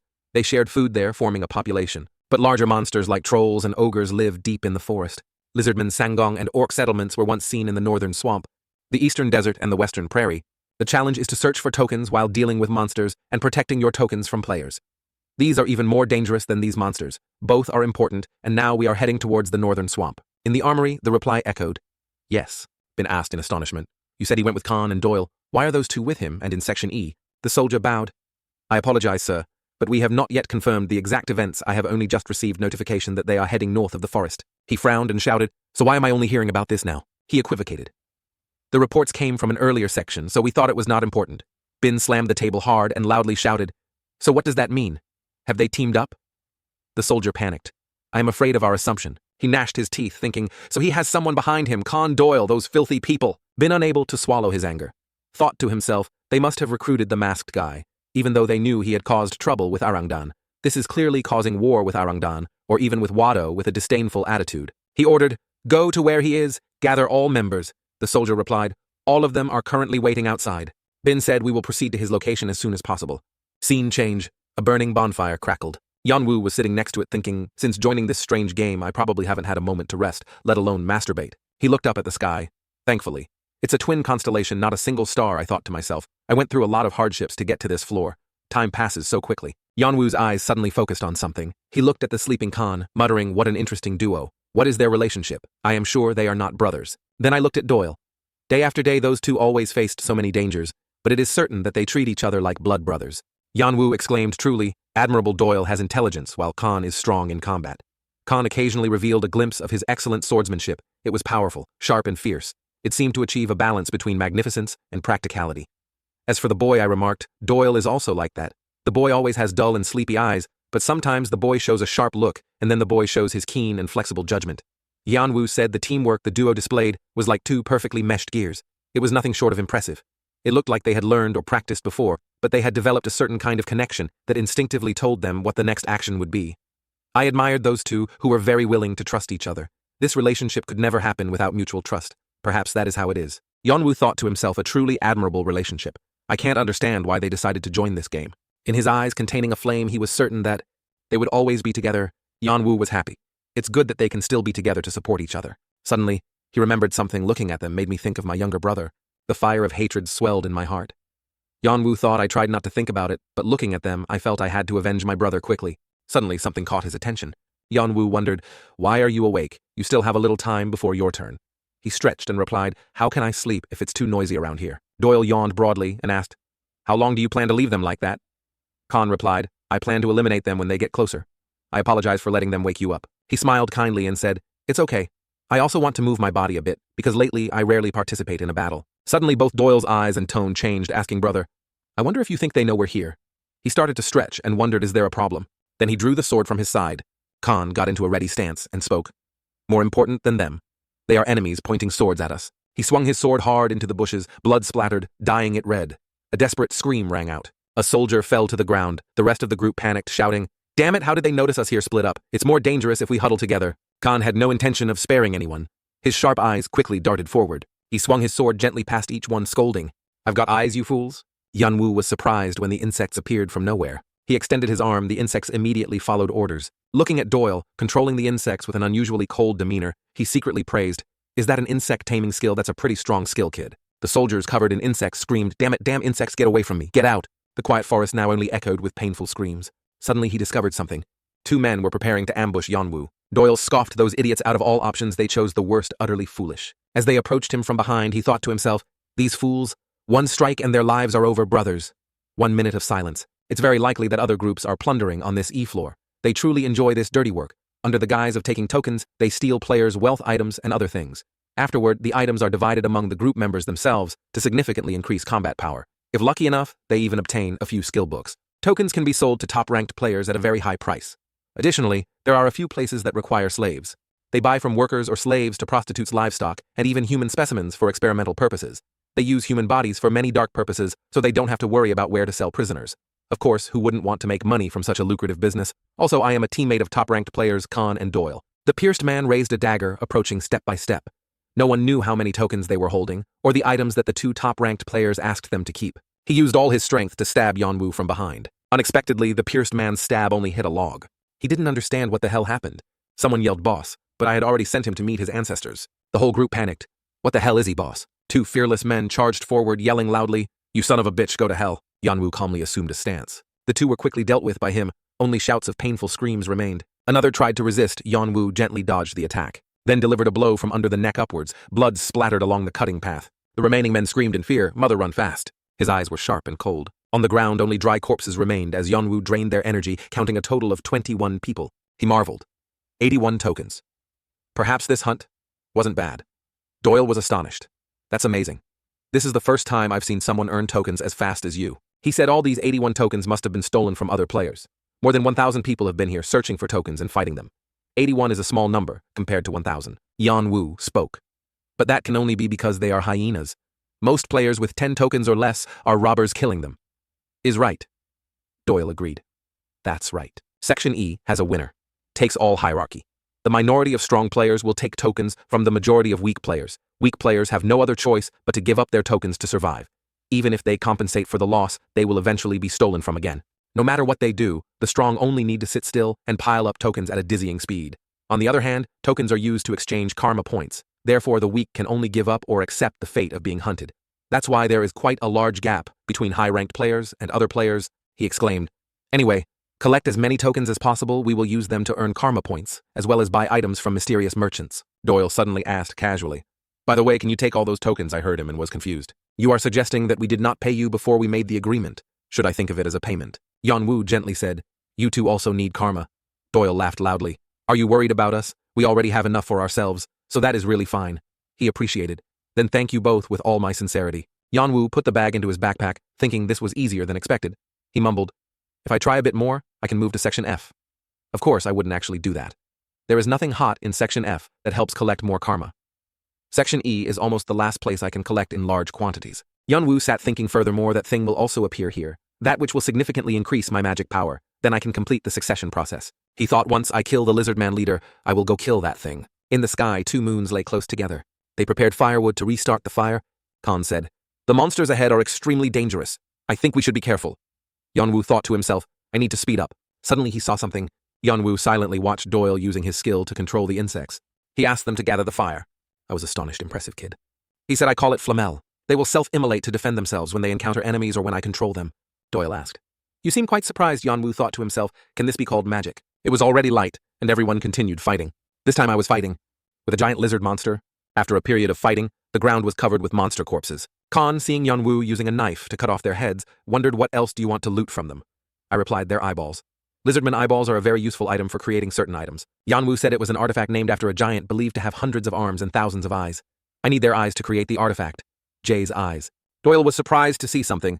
He stammered, wait, this is Khan's face darkened. It seems a battle just happened here. Doyle looked at the bloody footprints on the ground. He reached out his hand to touch the ground to check. Yeonwoo saw the fresh bloodstains and said it hasn't been long since the clash occurred. He predicted 5 hours. No, about 6 hours ago. Khan confusingly mumbled 6 hours, hidden pieces, literally have to be hidden. They are only valuable when hidden, and play an important role in boosting players' morale, as well as encouraging them to acquire them, so as not to be left behind.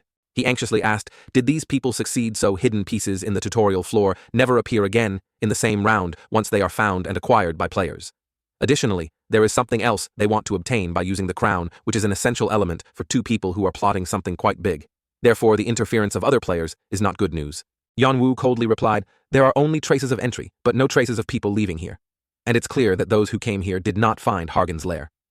Khan exclaimed, what do you mean? He immediately pointed down at the tracks. Look here. Very clear tracks were visible on the ground. Yeonwoo speculated, those are traces of something heavy being dragged on the ground. Perhaps the body of a player. I think the lizard man used bait and lured them here. Khan wondered, and then what? I replied, no one knows what happened next. Yeonwoo explained, monsters are not always prey. There are times when monsters become hunters and view players as their prey. This place is their home. They know advantageous geographical locations, good for ambushing players. Of course, there will be traps lying around. This is definitely related to those traps. Khan angrily cursed those damn monsters. We should be more careful. He thought to himself, I thought he was very naive, but he can remain calm in necessary situations like this. Suddenly Yeonwoo saw something.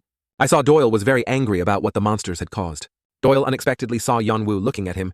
He immediately changed his expression and smiled friendly. This made me feel confused, Khan said. We haven't told you anything about this place, have we? Yeonwoo thought to himself.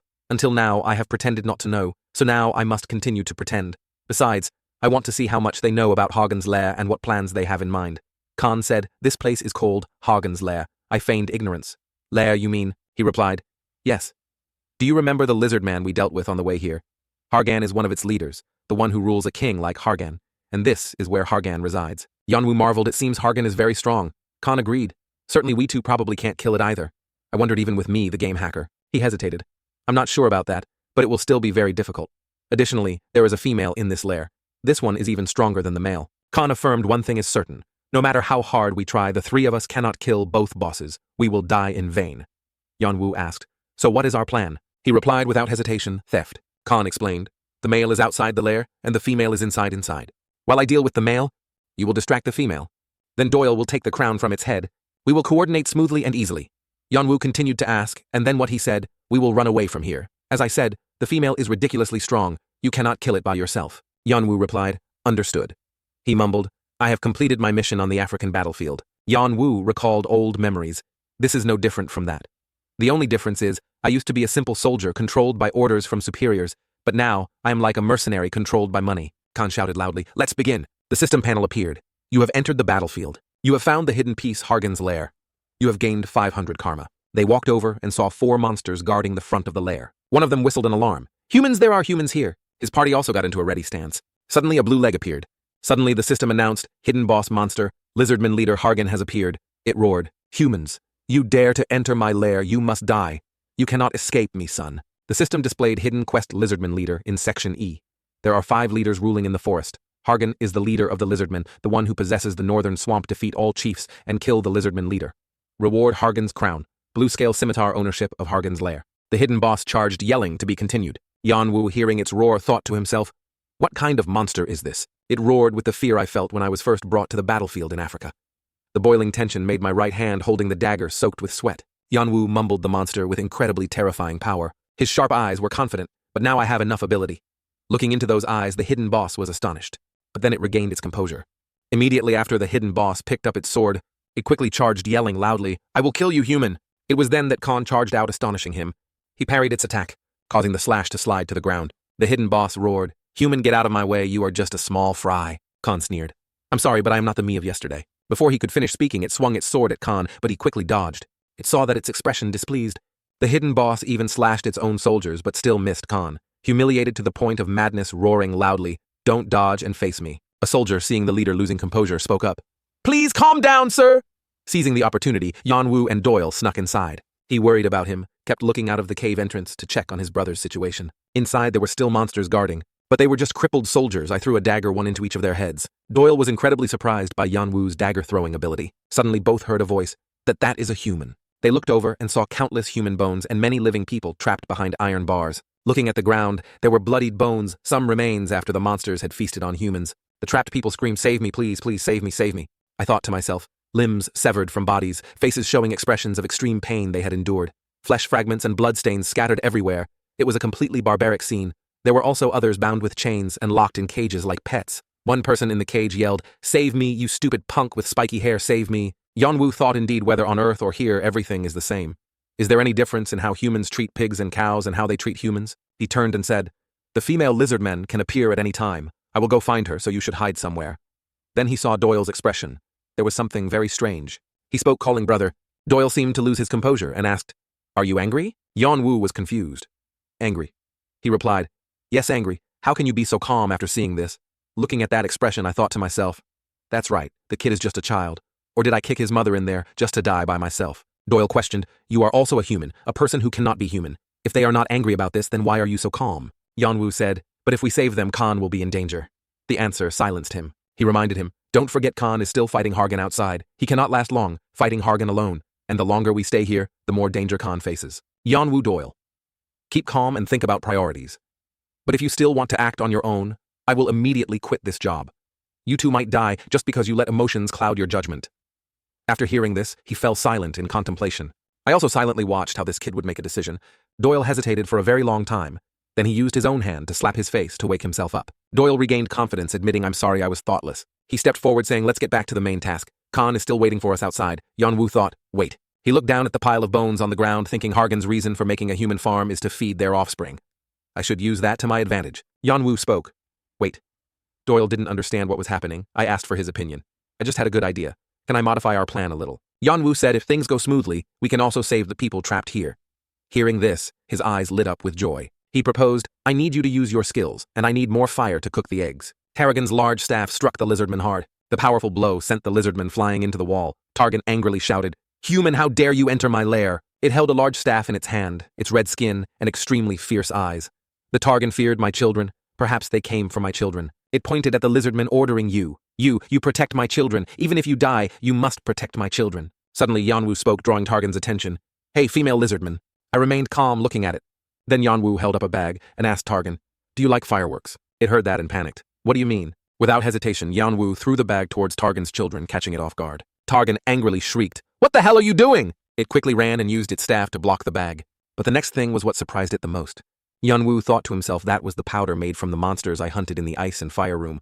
Then I called loudly Doyle. In his heart, Yanwu gently told Doyle, use Flamel towards that side kid. Immediately, Targan was attacked by the flame Doyle created. It could do nothing but scream. It furiously yelled, you maggots, but suddenly something made it panic. In just a flash, Yanwu was already standing at the nest of the young ones in his hand. I was holding one. Yanwu held the knife to the young one's neck. After one cut, I made the young one log out. Targan, seeing its child like that, roared loudly, How dare you do that? I will make you follow my child. Yanwu, still fearless, put the young one down and said, If you treat humans as pets. His hand quickly picked up another sleeping young one. Yanwu continued to repeat the process, as before, his mouth still sarcastic. Targan, you should be aware that this can also happen to you, right? Targan fearfully ran over, still yelling, Get your hands off that human. Suddenly it stopped, looking down. Its foot stepped on the pile of powder from earlier. Targan was burned by the fire again. It screamed in pain. In a moment, Targan was destroyed. The system announced, You have killed boss monster Targan, the female lizardman leader. Additional karma will be provided. The lizardmen were demoralized. The monsters in Hargan's lair entered a state of panic. Yanwu walked closer to Targan and told Doyle, Get the crown quickly. We must hurry and join Khan outside. In him I was calm, but still urged Doyle, We don't have time. He quickly replied, I understand. Yanwu said, We need to get out of here quickly. The crown looked incredibly precious. Doyle was captivated, looking at the crown. Finally got it. Suddenly there was a loud noise that caught both their attention. Hargan had returned to the lair. It yelled loudly, questioning, How did you get in here? Why did you kill them? Hargan painfully knelt before Targan's body. It collapsed, crying out, Targan, my children. At this moment, Khan was still panting from just running into the lair. He was a little surprised to see the scene before his eyes. Hargan held his wife in his arms, furiously screaming, Why was she killed by lowly humans? Suddenly it brought Targan's head close to its own. Yanwu and the two others were stunned by its action. The system displayed a notification. Boss monster Hargan lizardman leader has used absorption. Hargan has successfully stolen power from Targan, the female lizardman leader. The mutation is complete. The second heatwave attack was activated. Hargan's body rapidly grew larger. In a moment, it had completely transformed, becoming more powerful. Yanwu was astonished monster. Hargan slammed its weapon into the ground, so strong that it cracked the ground. Its two eyes were bloodshot. A massive stream of power radiated around its body. Yanwu immediately hid behind a rock. I thought its power cannot be underestimated now. A special skill. I calculated it will follow us no matter where we run, even if we burrow underground. Plus, its skill makes it not easy for me to escape. We need to do something right now. What should I do to defeat it? Yanwu was deep in thought about what to do in this situation when a small butterfly flew over, whispering to him, Hyung, can you hear me? Yanwu asked in surprise, Kid, is that Doyle? The butterfly replied, This is indeed a help. I wondered if it would work, but it's certainly perfect. By the way, have you thought of any solution for this yet? Yanwu quickly asked Doyle for a favor. Kid, can you tell Khan about this plan? He immediately replied, If you want, I will send it to him. Yanwu praised, Good, do it quickly. On Hargan's side, it had gone mad. Humans. You bastards, show yourselves, you lowly ones. Suddenly, Yanwu stopped hiding and jumped in front of it. He provoked, Come here, kiddo. Hargan charged like a whirlwind. I will finish you right here. Yanwu seized the opportunity, using his dragon eye power. Hargan immediately froze in place. Without hesitation, Yanwu used a small dagger to block Hargan's large blade. It couldn't defend in time and stumbled forward. The blade cut deeply into the ground. Yanwu shouted loudly, Doyle Khan, now fight. Khan quickly charged out. He swung his sword, powerfully slashing Hargan. It cried out in pain. Doyle also used his power to release the flamels. He burned Hargan as he had done with Targan earlier. It became even angrier and felt intense pain. You bastards! Yanwu was a little relieved thanks to the coordination of the three. This monster's power had been significantly reduced. Hargan's eyes were fiercer than before. It threatened, How dare you do that to me? It won't be long. I will send you to hell. Yanwu was worried again. Now if I miscalculate one step, it's very easy to be in danger. Hargan held the sword with both hands, looking incredibly fearsome. Yanwu thought to himself, This Hargan is going crazy. He held the knife and charged towards Hargan. Yanwu blocked Hargan's attack, but it was incredibly enraged. Lowly humans, you must die. Next, Khan charged. Hargan furiously yelled, These bastards. Another flame shot out, leaving it no time to react. It could only scream in vain. After a while, it was exhausted, panting. Hargan still tried to yell, I must avenge Targan, my children. Yanwu gripped his weapon tightly. He thought, This is the moment. A cut slashed across Hargan's leg. It cried out loudly. Hargan knelt, using its blade to support itself. From behind, Yanwu's hand touched Hargan's head. It angrily said, Eat it, my hack skill. The system appeared notification. Blood-sucking sword battery increased by 4%. Hargan's vitality and energy were being absorbed. Hargan screamed in the large flame, I will kill you. I will kill you. Yanwoo absorbed Hargan's power. This power was so immense that his mask cracked. Khan and Doyle, witnessing this, were astonished. What? Hargan still threatened good, but you won't live long either. It weakly leaned its hand on the blade, speaking its last words. Targan, my children, I'm sorry I am truly useless. Its hand shriveled and dried up, letting go. The system displayed a notification. You have successfully eliminated boss monster Hargan. Additional karma will be provided. Bathory's blood sword successfully absorbed power and obtained certain skills from the target. You have learned the skill Heatwave. Hargan was defeated by Yanwoo. The system helped explain the information. Bathory's blood sword skill too low, adjusting obtained skill. The Heatwave skill has been adjusted to the skill Transference of Flame. Transference of Flame rating not added to proficiency, 0%. Skill description, Hargan's innate skill. King of Lizards used on one's own weapon to create a flame. Higher fire and temperature can be created depending on the skill's proficiency level. As I read the information, Yanwoo thought, this is an innate skill, and it's an enhancement skill. I will have to check it later. Suddenly, Yanwoo swayed, unable to stand steadily. Khan and Doyle quickly ran to him. Hey, Khan supported Yanwoo, then asked with concern. Are you okay, brother? Doyle worriedly said. Yan, please sit down for a bit. You don't look very well, Yanwoo only replied. Don't worry too much. I'm really fine. Just tired, but it will get better. But Doyle continued to pull his arm, saying, Rest. Khan also agreed that's right. Yanwoo helplessly thought, these two are really? I could only reply, don't worry too much. I'm really fine. Yanwoo reminded Doyle. But there are still people there. Go save them quickly. They might be in danger from the fire. At this moment, he suddenly remembered. In the dark cave, a torch was lit. The trapped people profusely thanked. Thank you very much. Truly. Thank you all very much. A man joyfully burst into tears. He kept saying, I want to thank everyone once again. Thank you. Without you, we probably would have died. We have avenged our fallen comrades. Khan and Doyle smiled, replying, It's good that everyone is safe. The man suddenly asked, By the way, you look quite like the person I admire. Khan, are you? Khan joyfully laughed loudly when he was recognized. I tried to keep it a secret. He happily laughed. Doyle sighed, thinking, brother, do you have no shame left? Meanwhile, the two other men were still surprised, telling each other, he is really Khan. I only just heard about him. That's great. Khan held up his hand to correct. But unfortunately, I am not the one who defeated Hargan. I just helped. He pointed towards Yanwoo, who was sitting, then said, he is the one who defeated Hargan. The two other men, seeing Yanwoo, seemed rather displeased. They recalled when they were imprisoned by Hargan. Seeing Yanwoo and Doyle standing talking together, they remembered his face. Khan, seeing their reaction, wondered, what's wrong? He recounted. When we were trapped in there, he was the one who abandoned us and left. He angrily said, he is truly despicable. We don't want to go near him. Khan immediately cursed, shut up, you idiots. His eyes looked at him angrily. The man stammered in fear. What's wrong? Khan warned, don't let me hear that again. He pointed at the man and said, he is the one who found a way to save you all, and he is also the one who destroyed Hargan and is currently severely injured. Otherwise, you would still be in that iron cage. Think before you speak, you bastard. He trembled with indignation at Khan's words. If you dare to insult him again, I am not sure your life will be spared. He looked towards the others. They all turned away, avoiding his gaze. Having no other choice, he could only bow his head in apology. I am truly sorry. Khan made him repeat, I still haven't heard clearly. He said in the same tone as before, I said, I'm sorry. Khan looked towards Yanwoo, then told him, go over there and tell him. He walked up to Yanwoo, forced to bow his head. I did not think. Before I spoke, I was wrong. I am truly sorry. Yanwoo just sat there saying nothing. The strong and the weak were clearly demonstrated at this very moment. In his heart, he was still thinking this bastard. He secretly said to himself, I was trapped by those guys. Otherwise, how could this happen? He still wondered why no one spoke up at that time. Suddenly, someone called, sir. He turned around. What? The subordinate comforted. I apologize for not being able to help you, but we are still alive. Isn't this something to be happy about? He angrily said, I don't care. You'd best stay as far away from me as possible. The man still tried to add, don't be like that, sir. Please listen to me. The subordinate whispered something to him. Sir, don't you need more karma tokens or artifacts? Hearing that, he was surprised. The man looked at Khan and Doyle, then said, there are many treasures here. Do you want to take them? The two brothers still knew nothing and talked to each other as usual. The brown-haired man asked again, what do you mean? His subordinate replied, what do you mean? We need to do this to survive. He was astonished to hear this. To survive?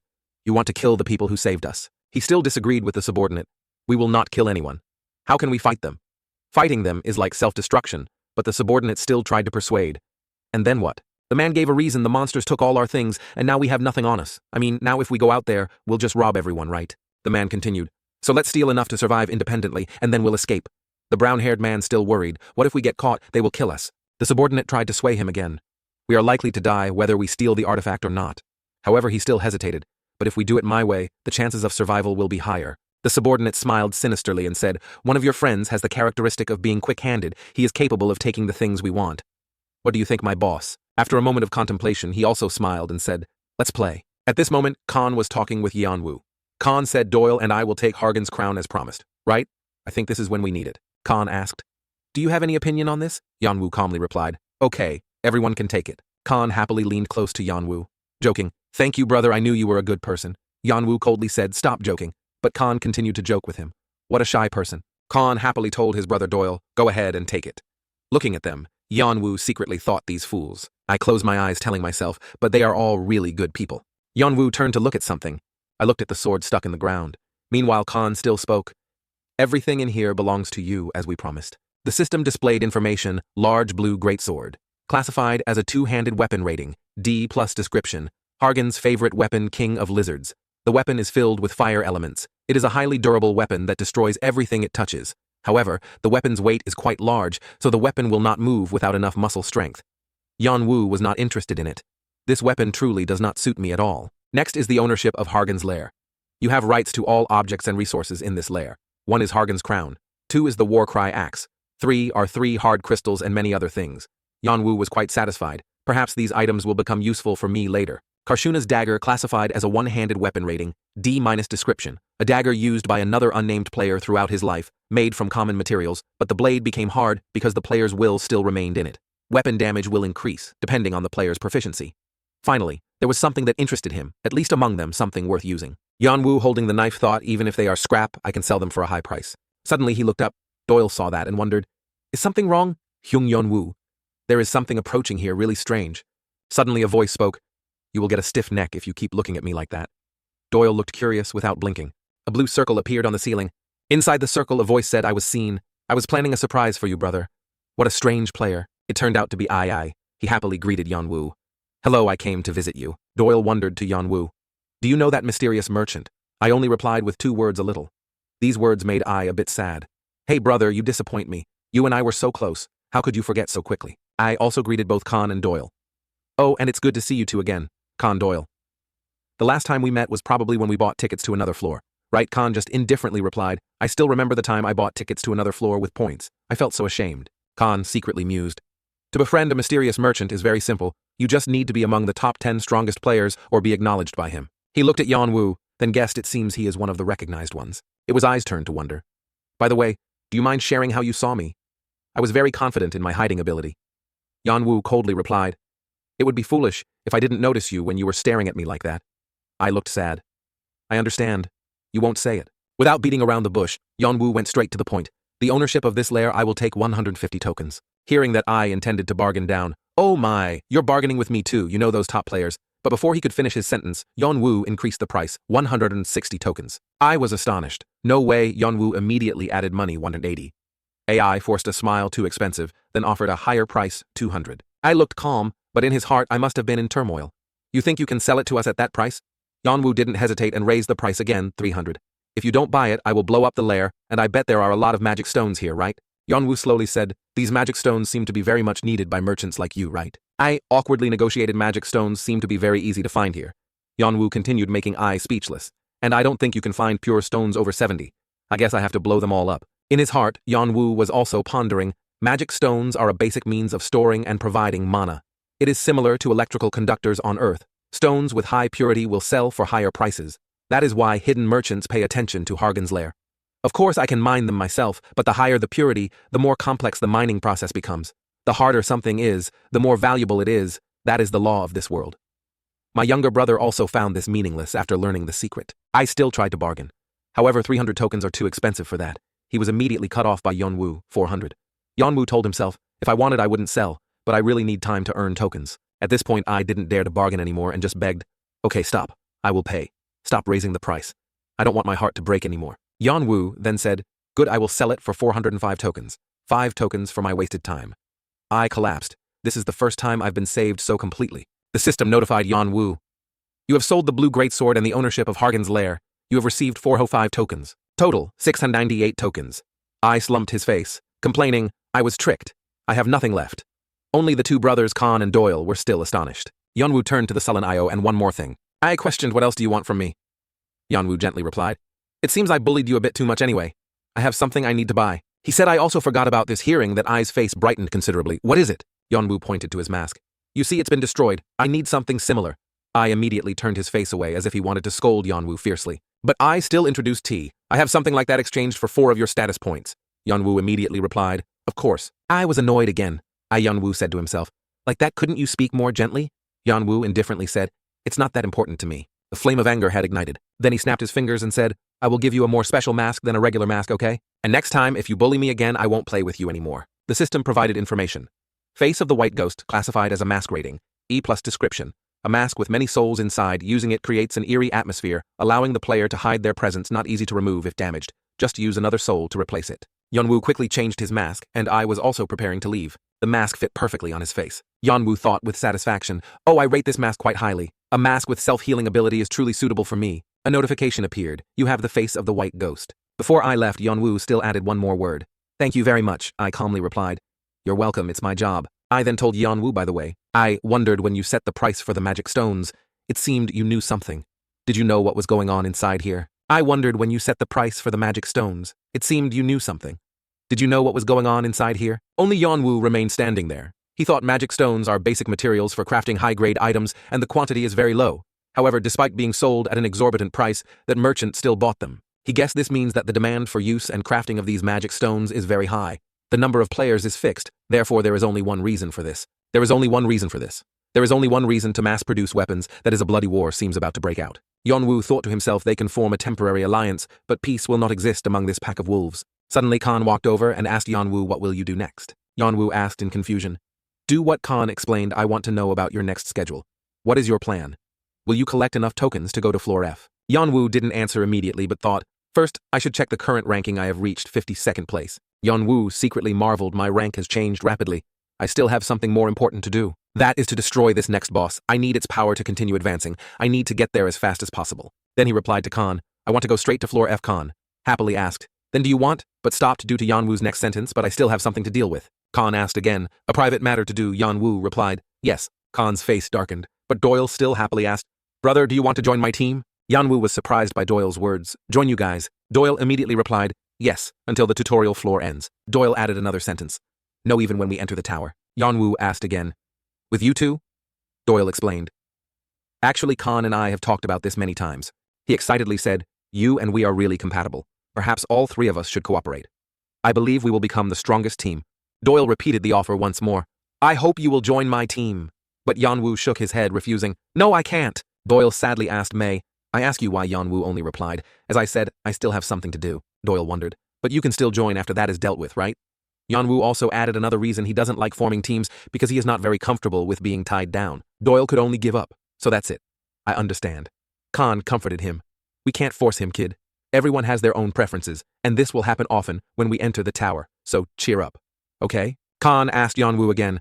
Anyway, you're still with us until we get out of here, right? He forced a smile and said, then let's go out. Everyone is waiting outside. Yanwu walked, thinking this northern swamp is very vast. It might take a long time to get out of here. He just killed a lizard. There are still many lizards everywhere, so perhaps I should go with them. Other players are hiding behind. If they separate from here, they will die. Khan has no choice but to follow them, and it's not comfortable at all. Yanwu turned back and asked Khan, what will you do with those people now? Khan looked at them and replied, perhaps I will protect them and get them out of this swamp. Yanwu dissuaded him. It's not your job to keep them safe.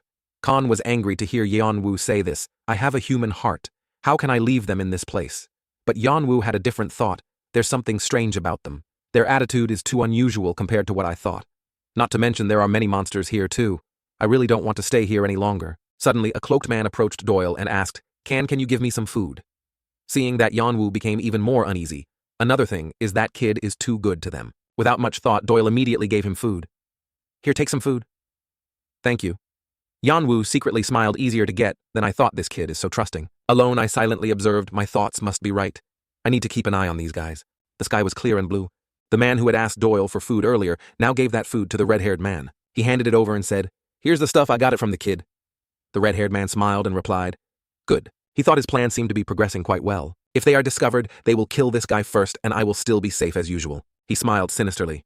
But if I can take down the one ranked 3rd and 11th, plus the one who destroyed the Lizardman King, I can claim the 1st place, a truly perfect plan. The red-haired man licked his lips, looking very disgusting. He was smug, a dream I had longed for. Only when he looked at Yanwu, he felt a little worried.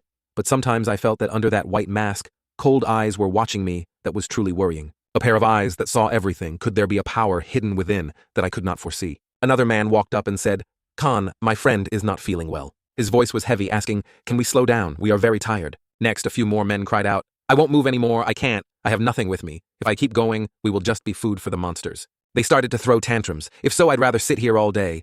Khan tiredly thought, a troublesome swarm of flies. The red-haired man saw his opportunity again. Right now. The blonde man from earlier stepped forward and explained, "Well, I think being imprisoned for so long made them mentally exhausted. I realize you guys are busy, but I think this is a good place to rest for a bit." The red-haired man sneered. Come on. I have many friends waiting to appear. It wasn't just a few people in the open space, but an army of dozens of people waiting to kill you all." His face was cunning, thinking to himself, it will be soon. Suddenly something approached him. It was Yanwu. I arrived without him knowing. Yanwu looked at him with sharp eyes. Then a shrill scream rang out, catching Khan and Doyle's attention. Yanwu had made the red-haired man log out the surrounding men, panicked, asking, "What the hell?" Yanwu secretly mocked, "They are so naive, a bunch of fools." He immediately attacked the others. They were still astonished. How the hell did he die? Yanwu thought to himself, I should have killed these guys right from the start. Throughout the journey, he had been watching the two of them. His attitude and actions made me even more suspicious. I knew well, so I actively followed him from behind, then used enhanced senses to observe my surroundings. Then I realized that a group of players was preparing for an ambush in the open space not far away. They had contacted each other.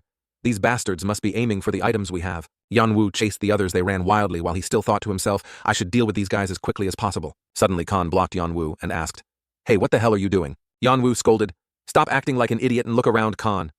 "What are you talking about?" Yanwu didn't explain. "If you don't understand what's happening, then shut up and get out of my way." At this moment, Khan was horrified to see. Those people had surrounded him and Doyle without him knowing. I hadn't expected anything like this. "Damn it!" Doyle cried out to Yanwu in fear. The two of them were surrounded by those people. The blonde man from earlier was still flustered, asking, "What's happening, wasn't it? Just about robbing their stuff?" Another man replied, "You think everything will be that simple?" So foolish. He intended to say more. "You guys, why?" But the other man punched him in the face and cursed. "So annoying, get out." Khan, being surrounded, was also extremely confused. Who are these people? He secretly wondered, are they item robbers? At this moment, Yanwu was charging towards those people. He was still speculating they must be the original owners of the human farm. Not all of them were just robbers, but some of them also colluded with the monsters. These guys pretended to be injured and asked nearby players for help to lure them into traps. When successful, they gave human flesh to monsters while they took items and tokens. Perhaps the original players who were stuck on the farm might have been killed. In the forest, there are a few people communicating with each other. If we can catch them, those are the biggest fish we've ever caught. The other end was saying, except for Fante and Adora. Those crazy guys would be happy to eliminate such strong players, not to mention the things they carry. The person listening was Sibzin. The other teammate was still rambling. The holy blood sword that Khan is holding is the dragon-slaying sword. Right, that's mine. Sibzin cursed. What the hell? I ordered it in advance, you stupid friend. And the person speaking now is known. No matter what you say, whoever sees it first keeps it. The other person was Zwei. He interrupted. You two shut up. The boss will handle the distribution. Everyone will get items. Let's talk about something useful, like how to win the reward from the Lizard King. Zwei impatiently said, Damn it, he has taken too long now. Sibzin, help me contact him. The other end was silent, not responding. Zwei, anxiously. Sibzin. Where are you? Neun is Sibzin. There you go first, and contact him. Neun had been dealt with. Zwei was still trying to call him Neun. No one answered, making Zwei worried. This means, he was scared. Are we being attacked? Zwei jumped up. Did they find out? He thought to himself. Anyway, I'm ranked 15th. So Zwei yelled loudly, Who are you? Come out now, or I will kill you. He hurriedly went to look for his teammates, not realizing someone was near him. What a son of a bitch. Where is he? What is this feeling? Suddenly Sibzin saw something. It was Sibzin. He was covered in blood. Sibzin warned, run. From behind Zwei, Yanwu appeared. He glanced behind him. A pair of terrifying eyes were looking at him. At this moment, Khan was surrounded. He wondered, is this Arangdan? What the hell are they doing? When did they become like this? Suddenly the other person was attacked from behind. It was Yanwu who arrived. His foot stepped on the back of the robber. Khan wondered to himself again, what? The remaining men were gradually dealt with by Yanwu. They begged, I surrender, please spare me, please don't spare me. Doyle used his power to turn them into insects. Khan also helped to deal with them. They, the living ones, desperately begged. We were forced to do what Zwei said. Please believe us. They wanted to bet on Doyle's and Khan's compassion. Based on this, they thought Khan and Doyle might spare their lives. Only a few men remained pleading, please believe us, please spare us. We just intended to join to survive this place. Khan asked them with an emotionless gaze. What is the difference between you and the lizards? They were confused. What? Khan leaned closer to their faces, questioning, I am asking what is the difference between you guys and the lizards? Are you deaf? But those men only begged for mercy. Khan was enraged. Hargan at least cried when he saw his wife and children die. And what about you? You sold ordinary people to monsters, even killed trapped players. Yanwu looked at Khan thinking he is really angry about this. In times like these, with everyone's emotions stirring their minds, they cannot be comforted at this moment. The best thing is to wait for them to get through this on their own. Yanwu looked at the two brothers who were disheartened. He thought to himself, they thought they had saved the people who were imprisoned by the Lizard King, but unexpectedly, they were surviving robbers. That must have been a huge mental shock for the two of them. Unlike them, I have experienced this many times in Africa. This is nothing, but it's a pity for the kid. They need to grow up to survive this dirty world because here you cannot trust outsiders. Afterwards, people often fall into one of two categories. They can go crazy, or they can become more mature. Khan wondered to Yanwu, how can you be so calm after this? I calmly replied, I'm used to this. Khan asked again, I have no idea about the world you've been through. Are the people in your world like that? Yanwu only silently replied, if they were like that, perhaps the whole world would go crazy. Khan looked down and asked, can I be honest? He shared those crazy bastards they pretended to be victims, which truly shocked us. Khan said honestly, we are all a little scared of you. He paused. It's really like that. Yanwu said nothing. Khan was extremely confused. I don't understand how you can remain calm in every situation like this. He tiredly told Yanwu I couldn't help, but I think you suspected them from the start. Khan secretly asked himself, did he not trust anyone from the beginning, not even us? Yanwu answered himself, I haven't trusted anyone since coming to this world. Not even the two of them who want to build a relationship based on trust. This relationship has become cracked. Especially these two people who want to broaden their minds will be hurt if they know I cooperated with them purely as partners. Yanwu thought for a while, perhaps this is a good time for me to leave. He thought about the memories between the three of them. Khan and Doyle, warm and cozy, both had a great appeal to him. However, they have their own views, I have my own views, so it's best to part ways from here. Yanwu bid farewell to the two of them. Then I'm leaving. But Khan still had many questions in his heart. He didn't answer his question. Doyle wanted to chase after Yanwu but was stopped by Khan. He hit Khan's back to question, brother, what are you doing? But was yelled at by Khan. Sit down. Doyle cried out, tell me why you did that. Even though he doesn't trust us, he's still good to us. Khan angrily yelled again, I told you, sit down. He looked at Doyle in distress. Khan explained to him, that's what's best for us, and Doyle didn't understand, asking again. What? Khan comforted him. Don't you see this? Doyle could only silently accept. Suddenly I looked into a corner, making Doyle also pay attention. The two of them suddenly saw a sword stuck in the ground. Doyle was surprised. Wait, that is Khan immediately cut in. Yes, that's Arangdan's mark. He expressed his thoughts. In fact, I think it's a bit strange. Why does Arangdan always say to maintain order in the tutorial floor, but they do the opposite of what they said? They reasoned that they needed a large number of new players, but people like us know that those behind Arangdan are one of the biggest guilds in the tower. Their guild values chivalry and worships swordsmanship and courage. Of course, they always have many ways to attract new recruits, and they can get anyone they need. The only thing a soldier wants after being discharged is simply to be able to see their family again. But Yanwu's father lost everything just because of one wrong decision of his. A year ago, many strange anomalies suddenly appeared in the world. Those with natural talent could awaken their abilities and become awakened.